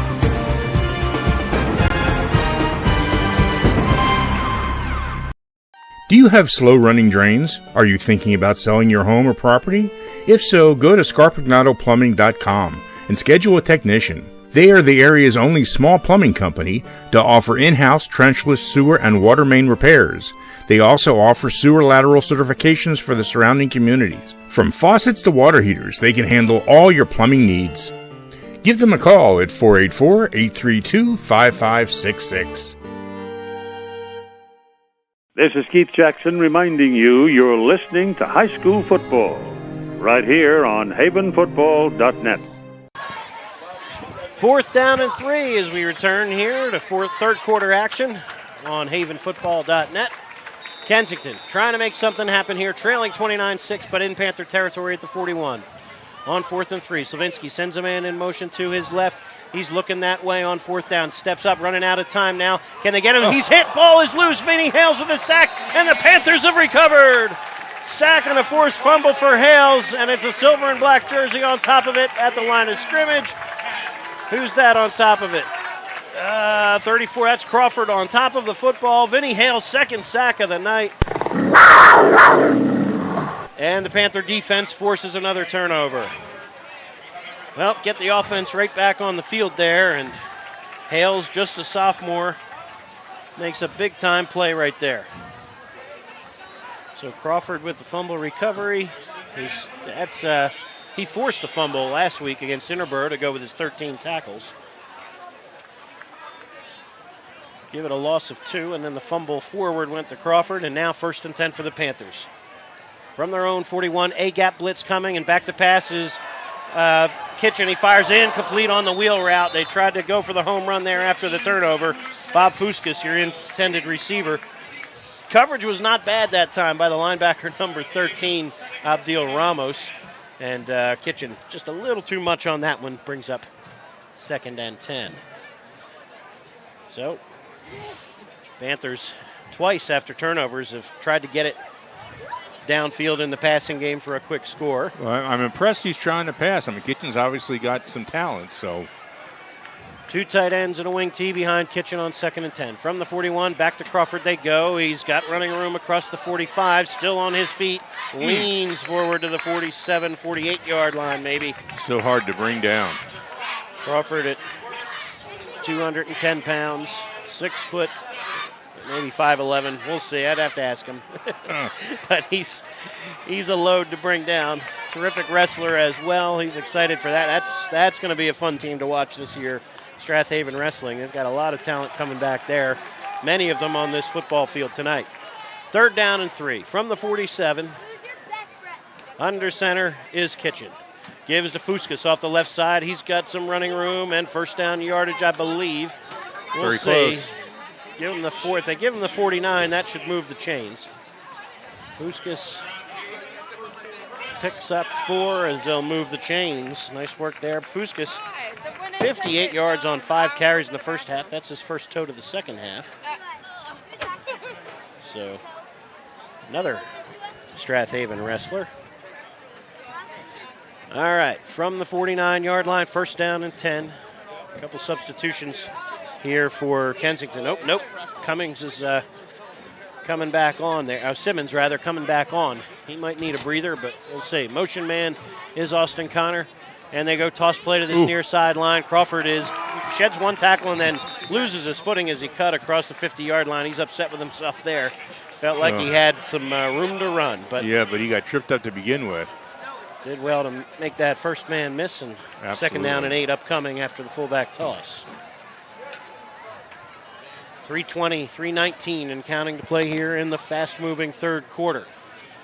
Springfield has up 29-0 on Radnor now. They've extended their lead, and former Interboro coach Steve Lennox is helping out up there at Springfield this year, and a little more zip. A little more emphasis on the ground game, which is interesting too. All right, second down and 8, hard count, and it looks like Kensington has jumped and given the Panthers a free 5. Brings up second down and 3. So, Coach Lennox with the second most wins in Delaware County history, retired from Interboro a few seasons ago, but now is happy to chip in with Chris Britton and his staff, and we'll see Springfield 2 weeks from now here at George L. King Field. Next Friday night's game is also here with Conestoga making the trip down 252. That should be a good game. To come see us. The next 2 weeks should be very challenging for the Panthers. All right, second down and 3. From the 43, give is to Austin Connor, ahead of steam across the 35, spins his way down to the 30. 13 more for Austin, and they've got 2 white jerseys in trouble here. All right, good news there is one of them's up.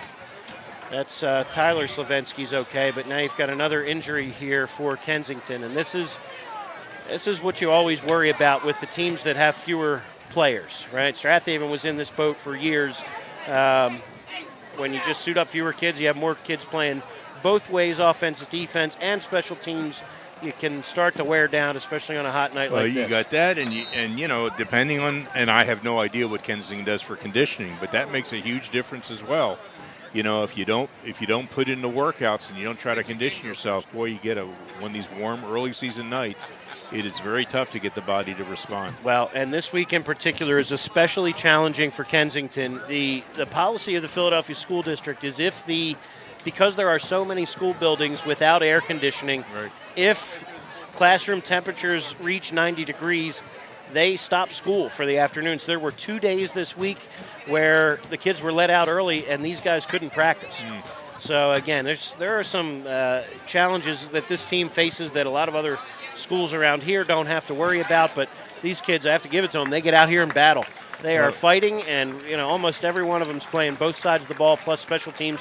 He wants to stay on the field. He's going to have to referee say, no, you got to come off for one play. But good news there that Adam Simmons is walking off on his own and now jogging. That's good. We should point out that at the end of the first quarter, shortly thereafter, it was 7-6 ball game. So, we're all looking at each other going, what's going on here? Panthers lead now 29-6. First and 10 at the Kensington 30-yard line after a 13-yard run by Austin Connor. Connor, 5 carries for 37 yards tonight. Connor on the sideline. Wing to the left is James Fisher. On first down, the give is to Fuskas, who cuts it back, and now a foot race. Fuskas pulling away, and he will score for the first time this year from 30 yards out. Bobby Fuskas.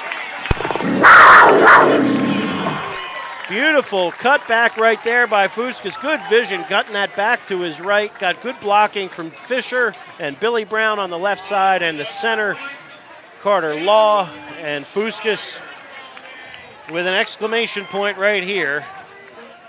He's up to 92 yards on just 7 carries. On for the extra point is Tim Steyer, trying to make this a 30-point game. 35-6 at the moment.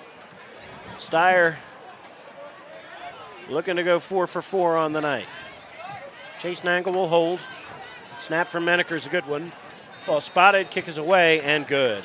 We'll take a short time out, be back in just a moment. Stick with us. You're listening live or on the archive to high school football on havenfootball.net.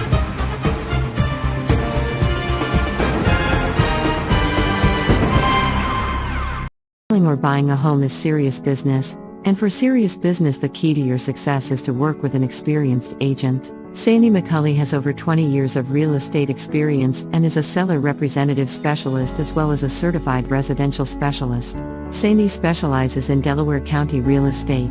Sandy conveniently works out of the Media Berkshire Hathaway Home Marketing Center in Media. Let Sandy's experience be your advantage in today's multifaceted real estate market. Give Sandy a call at 610-368-6641.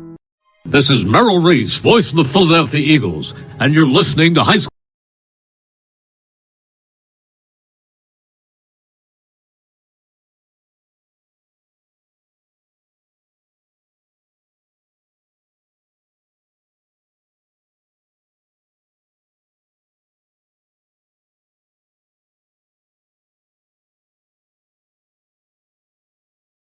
Scoring drive. Vince Hales with a big sack and forced fumble on 4th down to set it up. And the Panthers cash in. Tim Steyer ready to kick it away. 2 men deep for Kensington. And now it's going to come down to one of the up men as a fair catch signal for and made. Nice job there by Jelani Callaway at the 35-yard line. Sets up the Tigers with good field position and trying to get things going against a very stiff Panther defense tonight. They've, again, first look at a spread offense, and they've handled it quite well. The front four has controlled the line of scrimmage really all night. No doubt about it. I mean, it's and when it was 7-6, we're all wondering, but then it became so obvious that Kensington was going to have a terrible time trying to get into the end zone. First the defense just kind of shut down Kensington, and then the offense started to roll again. And then, of course, since the beginning of the second half, it's been all Panthers. All right, here we go. Shotgun look for Slavinsky. On first down, he's going to keep himself, has room off that left tackle. Stiff arm gets him to the 36, 37 maybe, and then Bob Fuskas rides him out of bounds. Brings up second down and maybe 7 or 8. We'll see where they spot it. All right, I've somehow misplaced my pen. I'm just standing here. It has absolutely disappeared. Now that's the broken one. I always have a spare, and I broke that in the first quarter. So now my spare is, here it is, right in front of me. Thank you. All right, second down and 8, we'll call it. 3 wide receivers, 2 to the left, 1 to the right. They roll to that right side. Slavinsky dumps underneath. Deflected and nearly intercepted. Austin Connor got his mitts on it from that defensive end spot. Good read by Connor to drop off in coverage that time and couldn't quite squeeze it for an interception. Third down and 8 upcoming. So... Yeah, I think looking a little bit ahead now to Conestoga, that's going to be a game. I think we're all a little apprehensive about where that's going, particularly with the substitute quarterback. At least he'll have a game under his belt. Conestoga with a good running attack, piled up 31 points on Owen J. Roberts last week. Third and 8, back to pass Slavinsky. Joe Natal on the backside, he's coming, and he's hit, and incomplete. Good job by Natal to flush him out of the pocket, and a better job by Slavinsky to get that pass away through the hands. It would have been a first down if they'd been able to haul it in over on that far side. Who was that, 4? That was Nasir Simmons, who couldn't quite squeeze it, and it brings up 4th down. And the punt team comes on 4th and 8 from the 37. Joe Natal with some fresh legs off that edge. Boy, he was coming in hot. So... Number 43 at the bottom of your screen at the line here. And now Chase Nangle standing deep with Jake Kitchen. And the signal from Coach Clancy is you will signal fair catch and probably run away from this thing. And Koto's done a magnificent job punting away from the return men. The Panthers have not been able to actually return a punt tonight. The best of Koto's punts is what set up the Kensington touchdown. Pinned the Panthers at the 1-yard line with a 41-yard punt. Panthers fumbled the snap on the next play, and a defensive score from the Tigers is what has them on the board. Now the officials want to talk things over here before the ball is snapped. Long snapper is Jaheim Bennett. 4th and 8 upcoming, and Alani Kodo awaits the snap. Snap is a good one. He steps into it. It's a low end-over-end kick. It's going to come to Kitchen, who takes the ball and then takes a hit. That will make Coach Clancy not happy. That will age him another 10 years, seeing his backup quarterback take a hit on a punt return. Ay. All right. So, Kitchen's got to come over and bring the play in, and might get an earful about his special teams decision there. Stay healthy, young man. 1 minute to go here in the third quarter for the Panthers. Austin Connor checks out. James Fisher checks in at halfback. 36-6. The Panthers on top. Fuskas checks out as well. And Kitchen breaks the huddle with Mekhi Clark in the backfield. Harris, wing to the left. Fullback is Anthony Crawford. On first down, it's Crawford. Straight ahead he goes into the secondary, cuts it back, barreling through tacklers, spinning his way, and down to the 40-yard line he goes into Kensington territory. 25 yards later, Crawford running with some purpose here in this second half. 17 carries, 139 yards unofficially, and Crawford's going to check out of the game here, and they'll get a new fullback in there while Crawford gets his shirt put back on. Boy, I thought he was going to break that. I thought he was close. Fuskas in at fullback now. Mekhi Clark, wing to the right.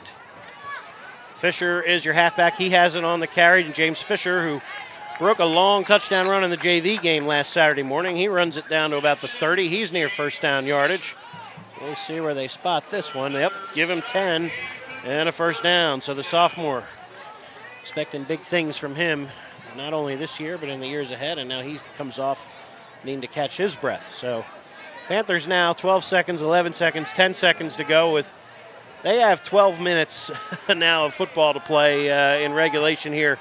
And boy, oh boy, goal number one is stay healthy, guys. All right, we've come to the end of the third. Strath Haven 36, Kensington 6.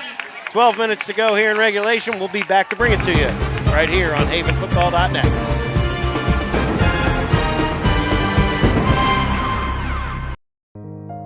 Looking for pre-K child care with an emphasis on learning? Duckling's Early Learning Center is available for children 6 weeks to 5 years old, within 1 block of Nether Providence Elementary School, on Moore Road in Wallingford. At Ducklings, our college-educated teachers create a safe, nurturing educational environment in our beautiful facility. Call Ducklings today for an appointment at 610-936-9400. This is Merrill Reese, voice of the Philadelphia Eagles, where high school football never sounded so good, right here at havenfootball.net. Welcome back to Wallingford. Brian Carroll bringing you play-by-play, joined by Mike Mayer, Andrew Kauffman, and Pete Fulginiti, as always, for our first ever video broadcast of high school football on havenfootball.net. Thanks to Andrew and Mike for doing the legwork on that. Panthers in good shape here, leading 36-6 as we start the fourth quarter. 1st and 10 from the 30-yard line. On first down, the give is to Shane Green, the sophomore, in at fullback, down to the 25. So Green picks up 5. I think the Panthers will start to substitute a little bit here with some different faces carrying the football. James Fisher will check back in. Marco Kauffman checks out. Austin Connor checks out as well. Jordan Drain into the game at tight end as well. 2nd down and 5 from the 25. Panthers with some fresh legs but less experience, and this is the kind of game where you get those underclassmen some varsity snaps. All right, here we go. Green is your fullback. This is Mekhi Clark, his first carry of the night. He'll be wrapped up quickly in the backfield. Not much doing that time. 3 white jerseys in there quickly on Clark, and brings up 2nd down. And you got the players tangled up with their equipment there. Clark and number 4, Nasir Simmons, who made the tackle. His armband got stuck in Clark's equipment. It'll bring up 3rd down and about 8 after a loss of 3. So Mekhi Clark seeing some time on the kick return tonight, and now in the backfield. Yeah, he tried to a stutter step. That's usually not a good idea when you're 3 yards back and surrounded by opponents. Just bolt ahead and hope you get whatever yards you can. 2 tight ends here, Drain and Natali. Double wing on 3rd and 8. Gives the fullback, this is Shane Green, straight ahead and off the left tackle. Shane Green bangs his way inside the 15, down to the 12. 15 yards later, it's another Panther first down. Running with some power there that time. Shane's older brother, Mason, was a standout defensive end last year. He's down at the University of Georgia now, not playing football for the national champs, but I'm sure off to a good start academically with a couple weeks in. But his little brother with 20 yards rushing on his first 2 carries. 1st and 10. From the 11, Kitchen gives to James Fisher, and nothing doing that time. Nobody blocked number 2. That's Bennett in the backfield quickly, and they'll lose a couple. 2nd down and 12 upcoming. So again, Tigers still playing with a lot of pride here, and now you've got a couple other guys cramping up here for the Tiger defense. And that's Bennett again. He went off earlier with a cramping issue. So 9:26, 9:25 and counting to play here in the 4th quarter. 2nd down and 12 upcoming. Kitchen to Shane Green off the left side. He'll keep the legs churning. Pushes inside the 15 again. Down near the 12. So Green picks up 5 more. Again, nice job by the offensive line, continuing to open some holes there. It's all ball control now. Ryan Weinberg's kicked out the left tackle. Cole Miller off that left guard as well, and Carter Law is your center. 4 juniors on that offensive line, tackle to tackle.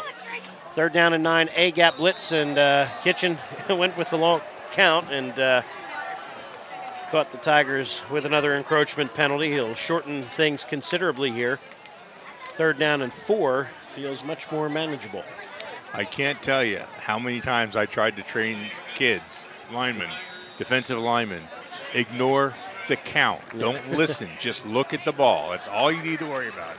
And, of course, I was about as successful as most coaches. If the ball moves, then you move. That's right. But it's so hard to do. 3rd and 4, A-gap blitz coming. They go off the right side, and Shane Green's got his first varsity touchdown off the right side. Green punches it in from 8 yards out, and the Panthers have moved this to a running clock. 42-6, extra point pending. Shane Green have something to write home about. There will not be a JV game this weekend. Oh, okay. So this is the chance now for any of the guys who would normally get a number of snaps in the JV game. This is their chance maybe to see some game action this week. And they all work hard and practice all week. You want to see them on the field at some point in game action. Ball spotted. Nope, you're going to get pre-snap. You're going to get a flag here. Looks like another encroachment on the Panthers, on the Tigers. So Steyer's on for the extra point here. And Panther offense just continuing to pile up yards on the ground, as they've done for years. All right, Menaker will hold on. Now you're going to get another offsides. All right, so keep trying. Panthers, I think wisely, are just keeping the holder, Nangle, at the 10-yard line. They're also declining these penalties. Right. So, all right, here we go. Steyer on for another extra point. They'll try it again. Menaker to snap it. It's a good one. Ball spotted. Kick is away, and Steyer pounds another one through. He's been perfect tonight. Been great. Panthers 43, Tigers 6. We'll be back in just a moment. See if Kensington can get back on the board in just 8 minutes to play here on havenfootball.net. Bring your slide and your Your car is probably your second biggest investment, and AMF Auto Clinic in Brookhaven wants to keep that investment in tip-top shape. AMF Auto Clinic has been maintaining automobiles since 1961, and they take pride in their work and in keeping your car in perfect running order. From inspections to general maintenance and repair, you can trust your auto investment to AMF Auto Clinic in Brookhaven. Call for an appointment today at 610-872-2167. Hi, everyone. This is Greg Murphy from the Phillies broadcast team, where high school football never sounded so good, right here at havenfootball.net. Panthers on the board one more time tonight. As, again, a number of different ball carriers behind a solid performance from the offensive line, especially in the second half. This offensive line has done a much better job, and Shane Green's first varsity touchdown from the fullback spot from the 8 has given the Panthers a 43-6 margin here with 8:16 to go. Tim Steyer, high end over and kick, and he's going to end up with a touchback on this one. Takes a hop at the 5 and rolls on into the end zone, and Kensington with their worst starting field position of the night. Some salt in the wound there for the Tigers as now they're looking at an 80-yard field. Yeah, but I'm glad to see Steyer's really kicking it. I mean, you get some, when you consider that your average starting points in between 30 and 35, you get that in the end zone for a 20-yard. That's 15 yards. That's a big difference. All right, timeout Strath Haven right here, and we'll keep it right here as they will substitute, I think, fairly liberally here and get some of the JV guys some game action. And, we'll talk about what's ahead. Panthers with an 8-day break, as we'll be back here next Friday night, 6:45 pregame, 7 o'clock kickoff for the Pioneers, or with the Pioneers, rather. Conestoga 31-14 over Owen J. Roberts last week. And this week they will play somebody. Come on, I got to find it. I had marked it earlier, and, of course, now can't find it during game time. But Pioneers will be, again, they were challenged last year. They graduated their quarterback. They graduated some skill guys, but they have two talented running backs, Jake Allred, a monster of a fullback, and a smaller, shorter, quick scat-back type John Kesey, who saw a lot of action last year too. All right, 1st and 10 from the 20. Rolling to his right, Slavinsky. Steps up, and he's going to run across the 20, 25, and then he's belted there. Fisher and number 54, Sean Henry, on the stop there. And the Panthers, who've not in the game now, have not seen a lot of playing time up to this point, are licking their chops. Yep. All right, James Fisher still out there. Makai Clark, who saw a good bit of game action tonight due to an injury in the secondary, he's out there at corner. Natal at one defensive end opposite Jordan Drain. And a couple of other defensive tackles, Cole Miller and Gavin Pilson, side by side. So Slavinsky picked up 7, brings up 2nd down and 3. He's in the gun one more time. Sends Sturtevant early in motion to the left. Looks to his left momentarily. Steps up. Now fires to the outside. Has a man out there. It's complete at the 40. Tackle is broken there. And out at the 45-yard line. Nice gain of 26 on the play. Who caught that? Let's see who's coming out there. Number 4 again. That's Simmons. He's been their leading receiver tonight. And they'll put it out at the 45-yard line for a gain of 18. 3 That's catches nice on the night yep. for Simmons.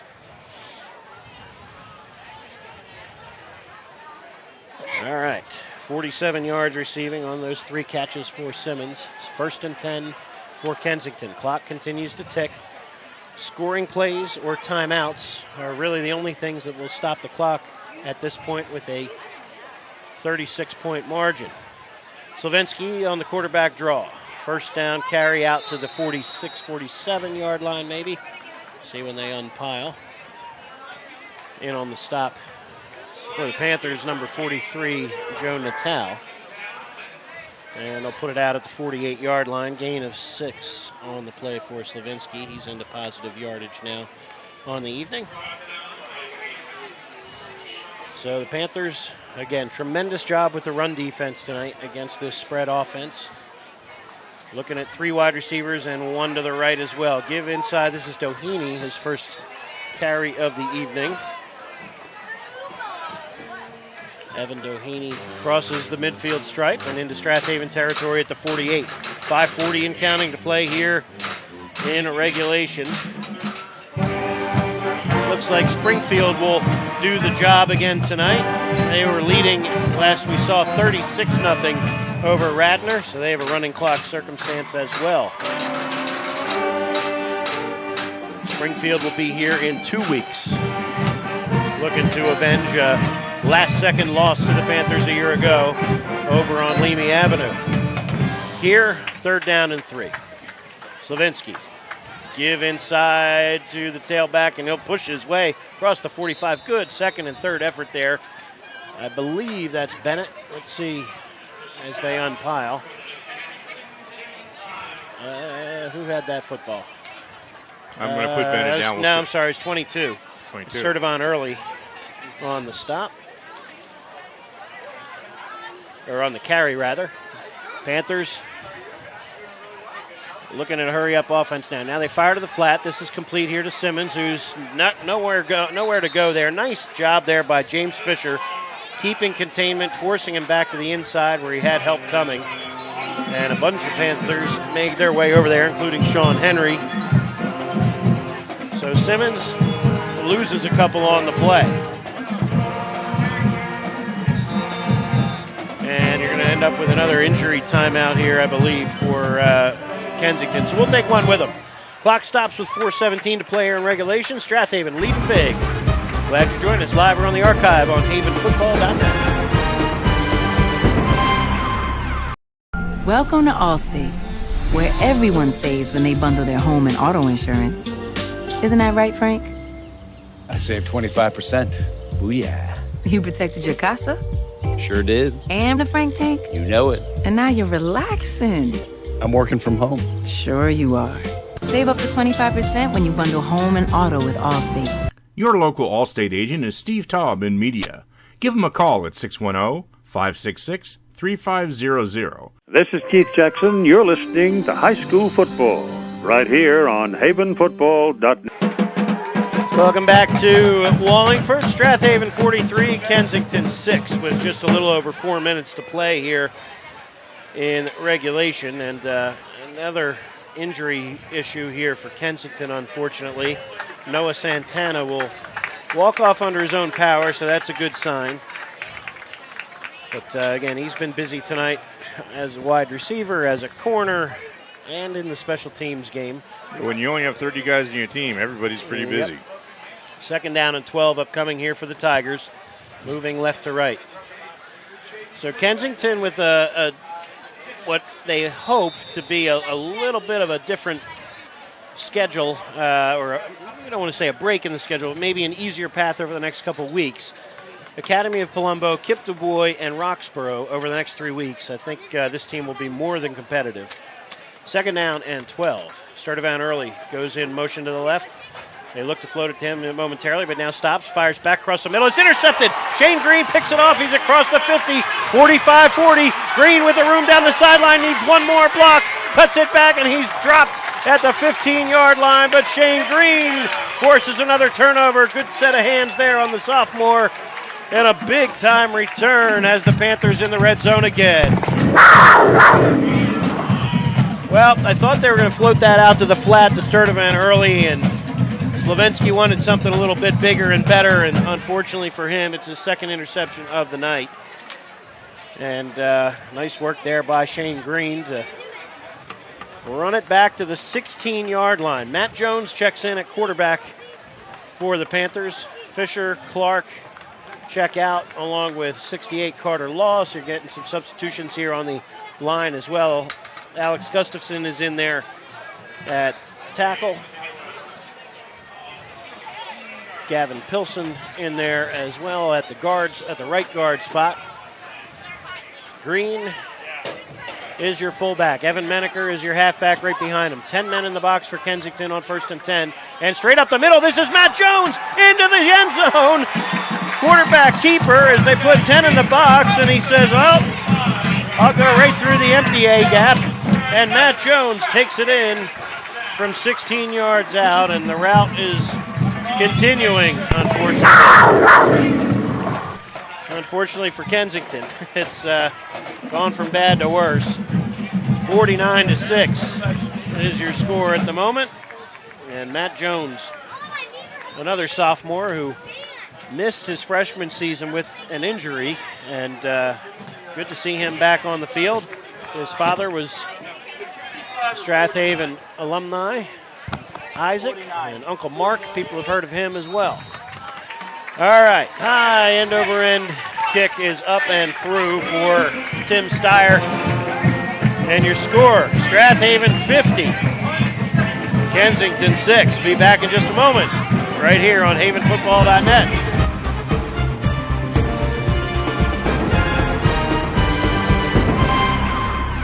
Gridiron Club is a fundraising organization affiliated with the Football Parents Association. We raise money to support the Strath Haven football team and other Strath Haven sports teams. We could not be successful without the help of the following key supporters for the 2022-23 sports season. Our thanks and appreciation to Jessica Mudrick and Berkshire Hathaway Home Services in Media, Haven by McCann in Nether Providence, KDI Office Technology in Aston. The Haven Gridiron Club and all the student athletes at Strath Haven are grateful for your support. Go Panthers! This is Keith Jackson reminding you you're listening to high school football right here on havenfootball.net.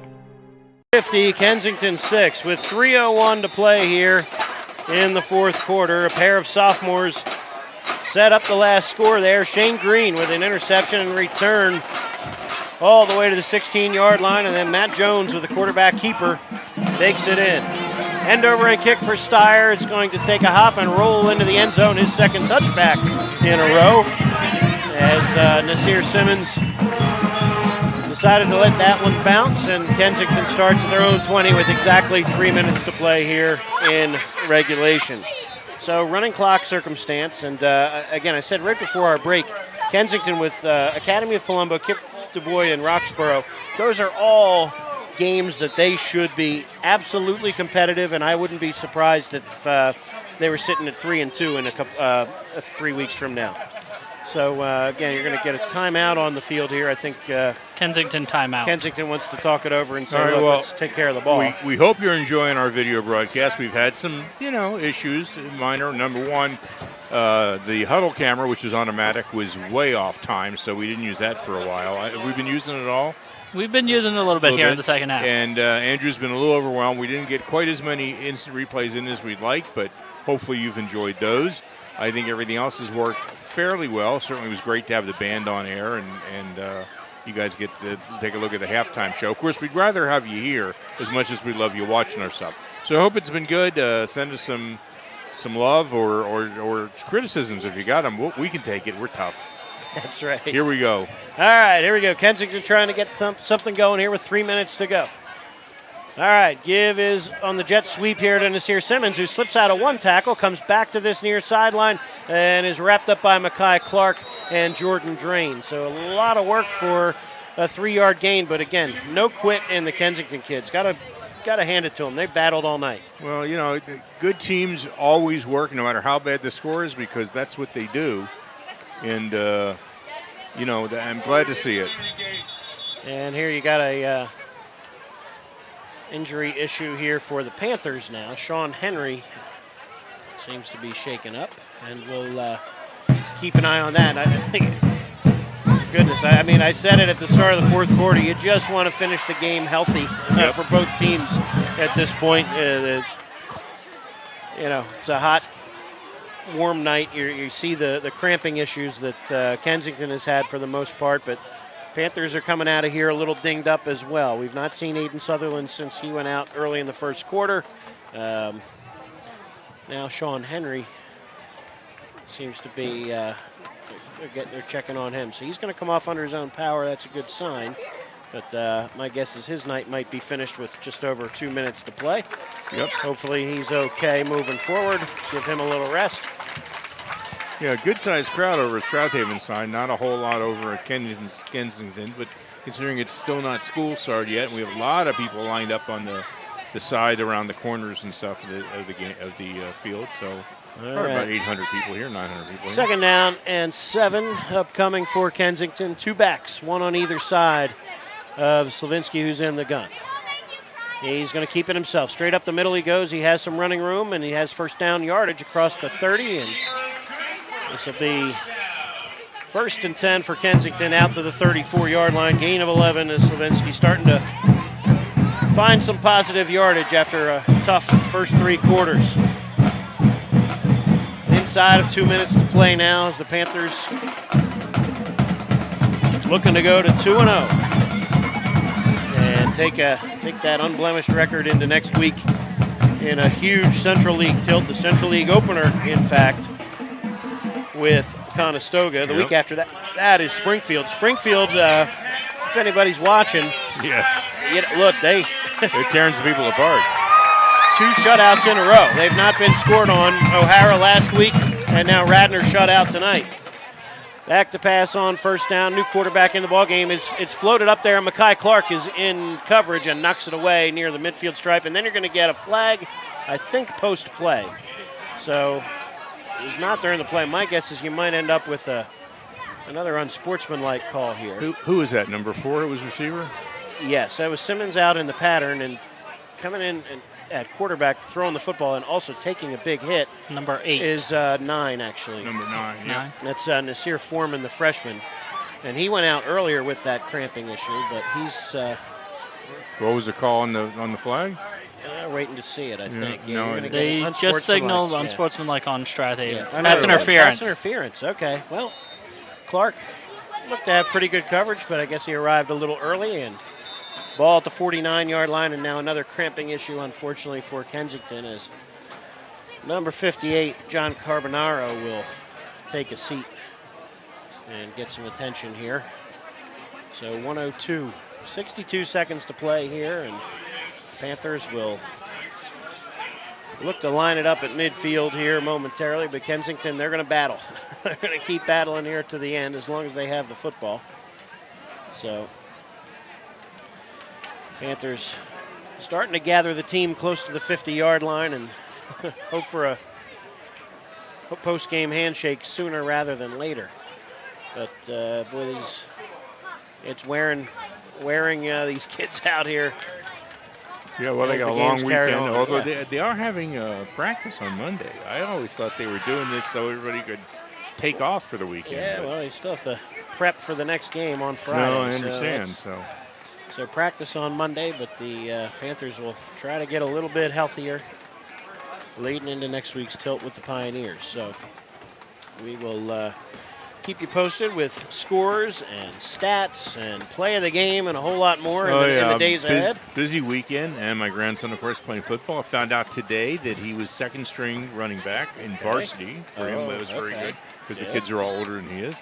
Okay. And then he found out the kid who he was behind broke his toe, unfortunately. So he's been called up first string on Saturday. Oh, big games. Oh, yeah. Well, I'm in football heaven this week. Got Strath Haven doing well tonight. Right. Get to go watch my son play for Garnet Valley tomorrow tomorrow in the varsity game. And Who are they playing? And then the JV game. Bob Jessen will be there with me. Okay. So Bob and I will be at Garnet Valley on Friday and Saturday morning is the JV game. So we'll get I get 3 games in about 30 hours. It doesn't get much better than this for me. So, but Bob's keeping the time clock for us here tonight as always, and he's does a lot of stuff over at Garnet Valley as well with game management and running the clock there. So Carbonaro is the one who's got cramps. He's really hurting. He's having trouble just putting his foot down. That's so painful. If you ever had a Charlie horse at night in bed and you're bringing near tears, well, that's about times 10 for these kids. It's just awful. So Conestoga hosts Lower Merion tomorrow. My understanding is that the coaches will probably go watch that one. The players for Strath Haven, I understand a lot of them want to go see Marple versus Pencrest tomorrow. And I'll be at Garnet Valley, and we'll get the whole Central League covered. I ought to pick a game to go to tomorrow night. You can go scout Upper Darby, maybe. Or that's who Garnet Valley has, so I'll scout both of them. All right, back to pass on second down. Fire into the flat, first down rather, and fire into the flat and complete into Strath Haven territory at the 45. Goes number 22, Timir Sturdivant Early. So Early on his first catch of the night brings up second down and about 3. Who's in at quarterback? What number?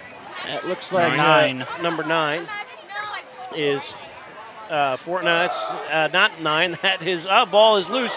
He fumbled it on the run, and let's see.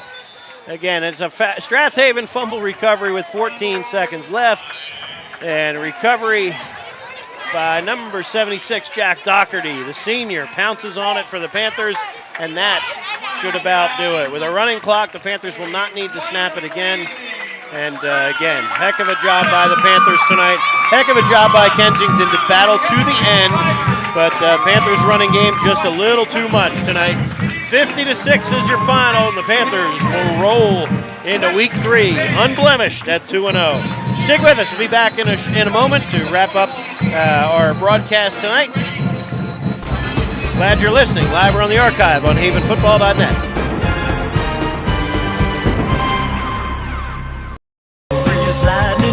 Your car is probably your second biggest investment, and AMF Auto Clinic in Brookhaven wants to keep that investment in tip-top shape. AMF Auto Clinic has been maintaining automobiles since 1961, and they take pride in their work and in keeping your car in perfect running order. From inspections to general maintenance and repair, you can trust your auto investment to AMF Auto Clinic in Brookhaven. Call for an appointment today at 610-872-2167. Hi, everyone. This is Greg Murphy from the Phillies broadcast team, where high school football never sounded so good, right here at havenfootball.net. We've gone final here at George L. King Field. Our favorite part of the night is coming up momentarily, where the band will be saluted by the players. But, hey, we'll salute the players first here tonight and the coaching staff. Boy, were they ready to go. Hit some bumps in the road in that first half, but boy, 50-6, not much to complain about for the Panthers tonight, as the running game was clicking, and maybe get a little confidence for a brand new quarterback in his first varsity start as well. Not bad, Mike. No, not bad at all. I mean, it was a little creepy starting out. We wondered what was going on by the end of the first quarter, but Haven found their legs, and a couple of key mistakes, a couple of things they're going to work on, but by and large, totally dominating. Certainly the second half was all Haven, what they probably expected from day one.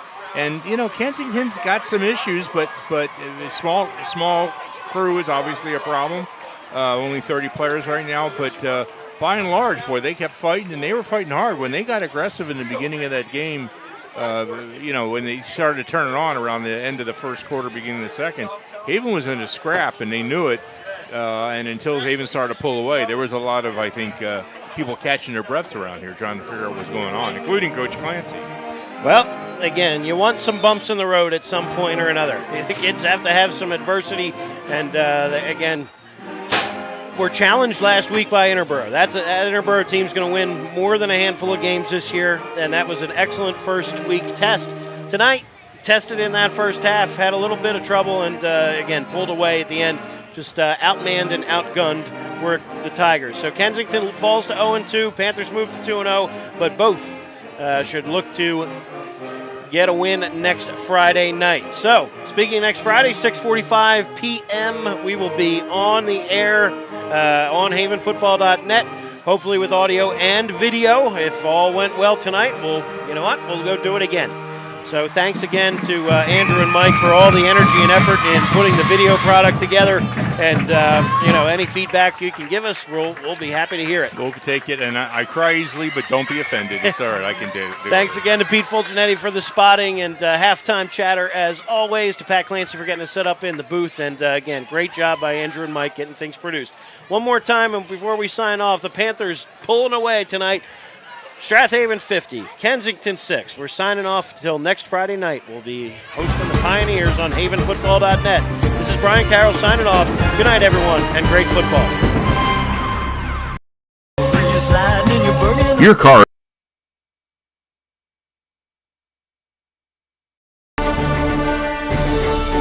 This internet broadcast has been a production of havenfootball.net Incorporated. All rights are reserved. Thanks for watching, and good night.